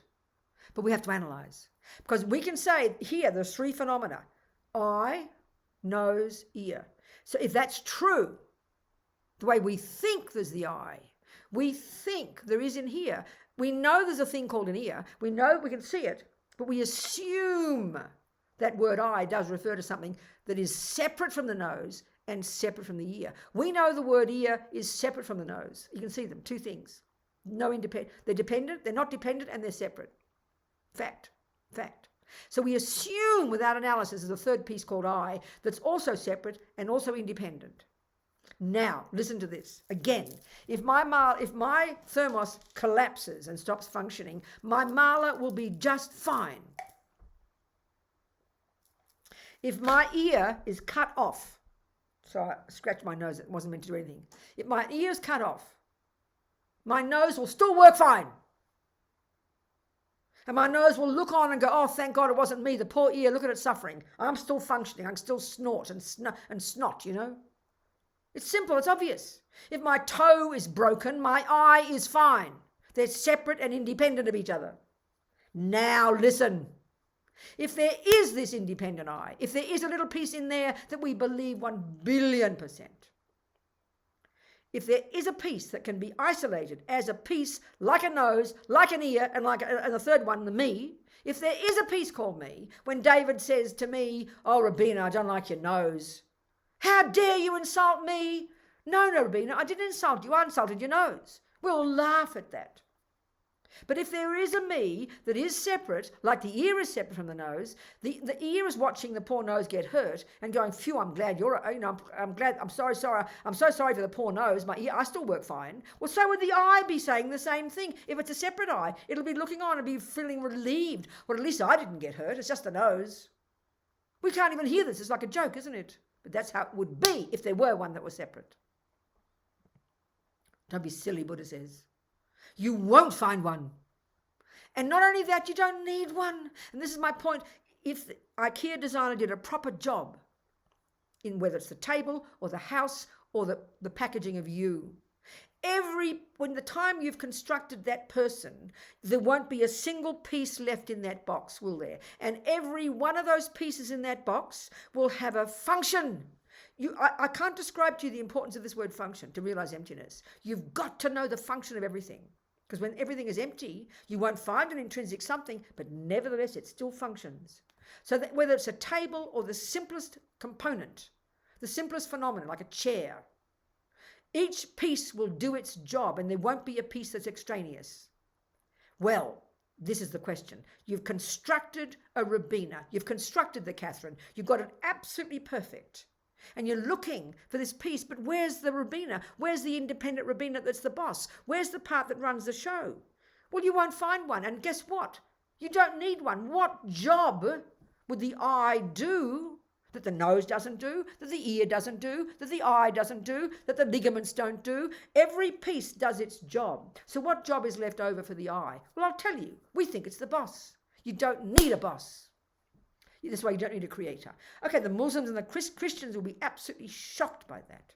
But that's exactly what Buddha is saying. It's an over-exaggeration. The creation of a superior being. Buddha agrees with superior being. We don't need to create the world. We create ourselves. You don't need a boss. We don't need a boss in here, and the universe doesn't need a boss either. That's a very shocking point. That's like blasphemy for a Muslim or for a Christian. But that's Buddha's finding. We exaggerate, we embellish reality. That's the eternalistic view. You see something as intrinsic and permanent and eternal and extra. It's an extra bell and whistle that we've added. And that's the cause of all suffering. That belief in that intrinsic something. So any questions? Just a little discussion about emptiness. It's not the final one yet. Any questions before we finish?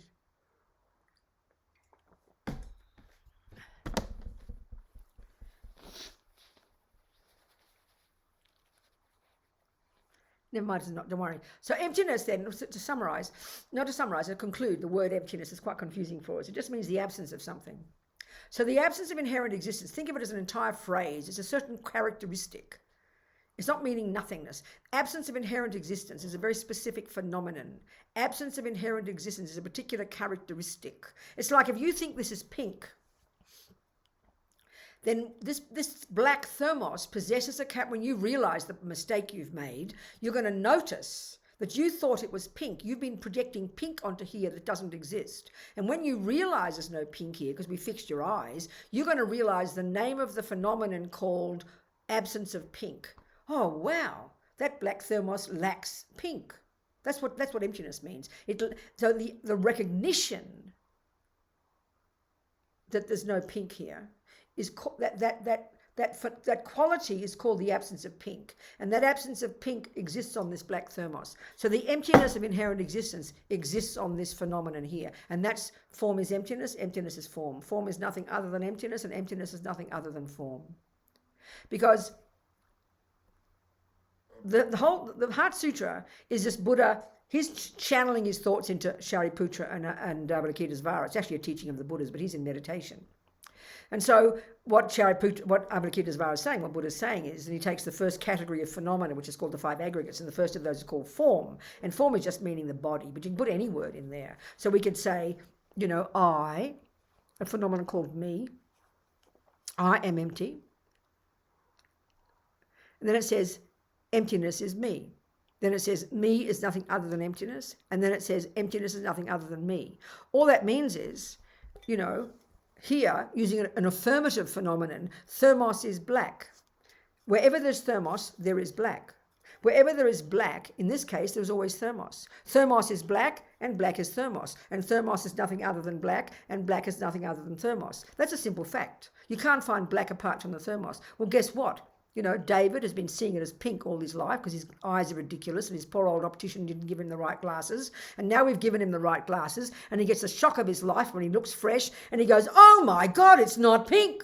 He just realised the absence of pink, didn't he? He just realised the emptiness of pink. Pink never existed there, but he always thought it did. So wherever there is a black thermos is emptiness of pink. Wherever there's emptiness of pink, there is black thermos. Black thermos is emptiness of pink, and emptiness of pink is black thermos. That's all it's saying. So you can't have emptiness of pink without a black thermos. You can't have an eye without the emptiness of an intrinsic eye. Wherever you're going to find emptiness of intrinsic eye, you're going to find the conventional eye. So the two truths always come together. It's the ultimate and the conventional together. You can't separate them. You cannot have an eye conventional without the emptiness of intrinsic eye. And if you find emptiness of intrinsic eye somewhere, it exists right there on the eye. Conventional. So these are the two truths. So in the Heart Sutra, that's what Buddha's saying. Then you'll never fall into the abyss of the great mistake. So it's time to go home, is it? 9 o'clock. What do you think, Stuart? Finish on that or have a question, whatever you like. I'm running out of voice anyway. I think that's a good point to finish. Okay. I've heard your voice going. You're not too No, I'm well okay. I'm today. fine. I just go shout all the time. I don't know. I try to start quiet, but I end up shouting. I can't help it. Are there any questions? I'm not complaining. Are there any questions? Any old question, please. Anything about anything. I don't care.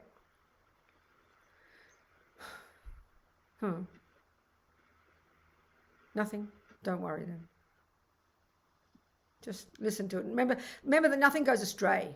As Geshe Tashi in London said, it's like we're shooting a movie all day, and we've been doing this as beginningless time. Shooting a movie all day. Everything we see, hear, taste, touch, smell, think about gets stored in the mind. This is great. So be happy. All this has gone in Lord Buddha's teachings. I hope I haven't misled you by saying the wrong words. I hope I've said the right words. So we can slowly slowly we can do the analysis so the penny drops. One step at a time, people. All right. That do, Stuart, what do you think? We'll have to go into more detail at one point, Maybe we can do a series because it's all changed now, I know that you English centres or you you UK centres have invited me to do the same as every year, but now we can do things differently. Maybe we can do a series of Tuesdays or a series of Fridays or have ongoing or do a DB module or something like that. It's easy now with Zoom. It's quite different, isn't it? So think about that if ever you do want. I'm very happy to do something, over the year, whenever you feel like it. If you like, I'm not pushing, but we can go into more detail about these things. Yeah. I was absolutely going to ask you to teach some more, and somebody just put in my chat. That'd be the way to do it. I think these days that's the way to do it. Do a series, a little bit at a time. I don't mind. Whatever you want, you decide. Work it out. Seeing lots of smiling faces, I think everybody would love okay, that. good. I'm happy then. Thank you. Okay, thank you so much, everybody. All right, people, wherever you are, where are you all? June, there's June. Are you next to your hubby? You in another room, June, or where are you? Good on you. Okay. In a different room. Lois, Dawn, Philip. Is that Philip? Yeah, I don't know you, Philip. We haven't met, have we, Philip? Philip Fenty. I haven't met you, have I, before? You can't hear me. Have we met Washington, before? D.C. Oh, we did. Oh, you're in D.C., are you? Oh, I know. I think I've heard it. I'm in Washington. Oh, okay. I think we had emails years ago, didn't we? I think you emailed me. Yes, and I met you. Where? Yes, I met you at the Medicine Buddha also. Okay. Good. I'm so happy. Thank you. Happy to see you. Good. Thank you. So kind. Good. And Zela and Sue and Alistair, happy to see you. Linda, Anne, Anna, all of you. So good. I think Zoom's great. I think it's been a revelation. I don't know. I think it's been amazing. We can see each other. It's incredible. Okay, you darlings. See you somewhere, all of you. Much love. We'll finish the tiny prayer. Don't put it up. We'll just say the words. Don't worry about it. Just think, we've been here this 2 hours, 2.5 hours, non-stop, all these thoughts we've had, all these seeds we've planted, how marvellous we think. May we nourish these seeds from this moment forward by thinking, analysing, going one step at a time at our own pace, nourishing these seeds with our practice so that they do ripen in the future, no matter how long, in the development of our amazing potential. So we really are capable, and with the enthusiasm and the delight to want to be a benefit to others, because we're all in the same boat, no question. Jang Chub Sem Chog Rinpoche Ma Ke Panam Ke Gu Chig Ke Panyam Pa Me Pa Yang Gong Ne Gong Du Pa Ba Shog. Thank you, dearest Philip. No, not Philip. Wrong. Yeah, thank you, Philip, but thank you, Stuart. Thank you, Robina. If we were in a room, I'd be able to do this properly and have an offer for you and a kata, but I'm going to do that actually. Okay, thank you so much. And I'd like to offer I'll keep the kata, but you can have the envelope right back, and I presume there's something in it, and so you use it for the centre, please. Okay? Good. I'd like you to do that. Robina. So you create generosity, and I need to create generosity as well. So there you go. Please use it. Thank you, darlings. Thank you. Much love, everybody. Thank you, Jeannie. Thank you, everybody.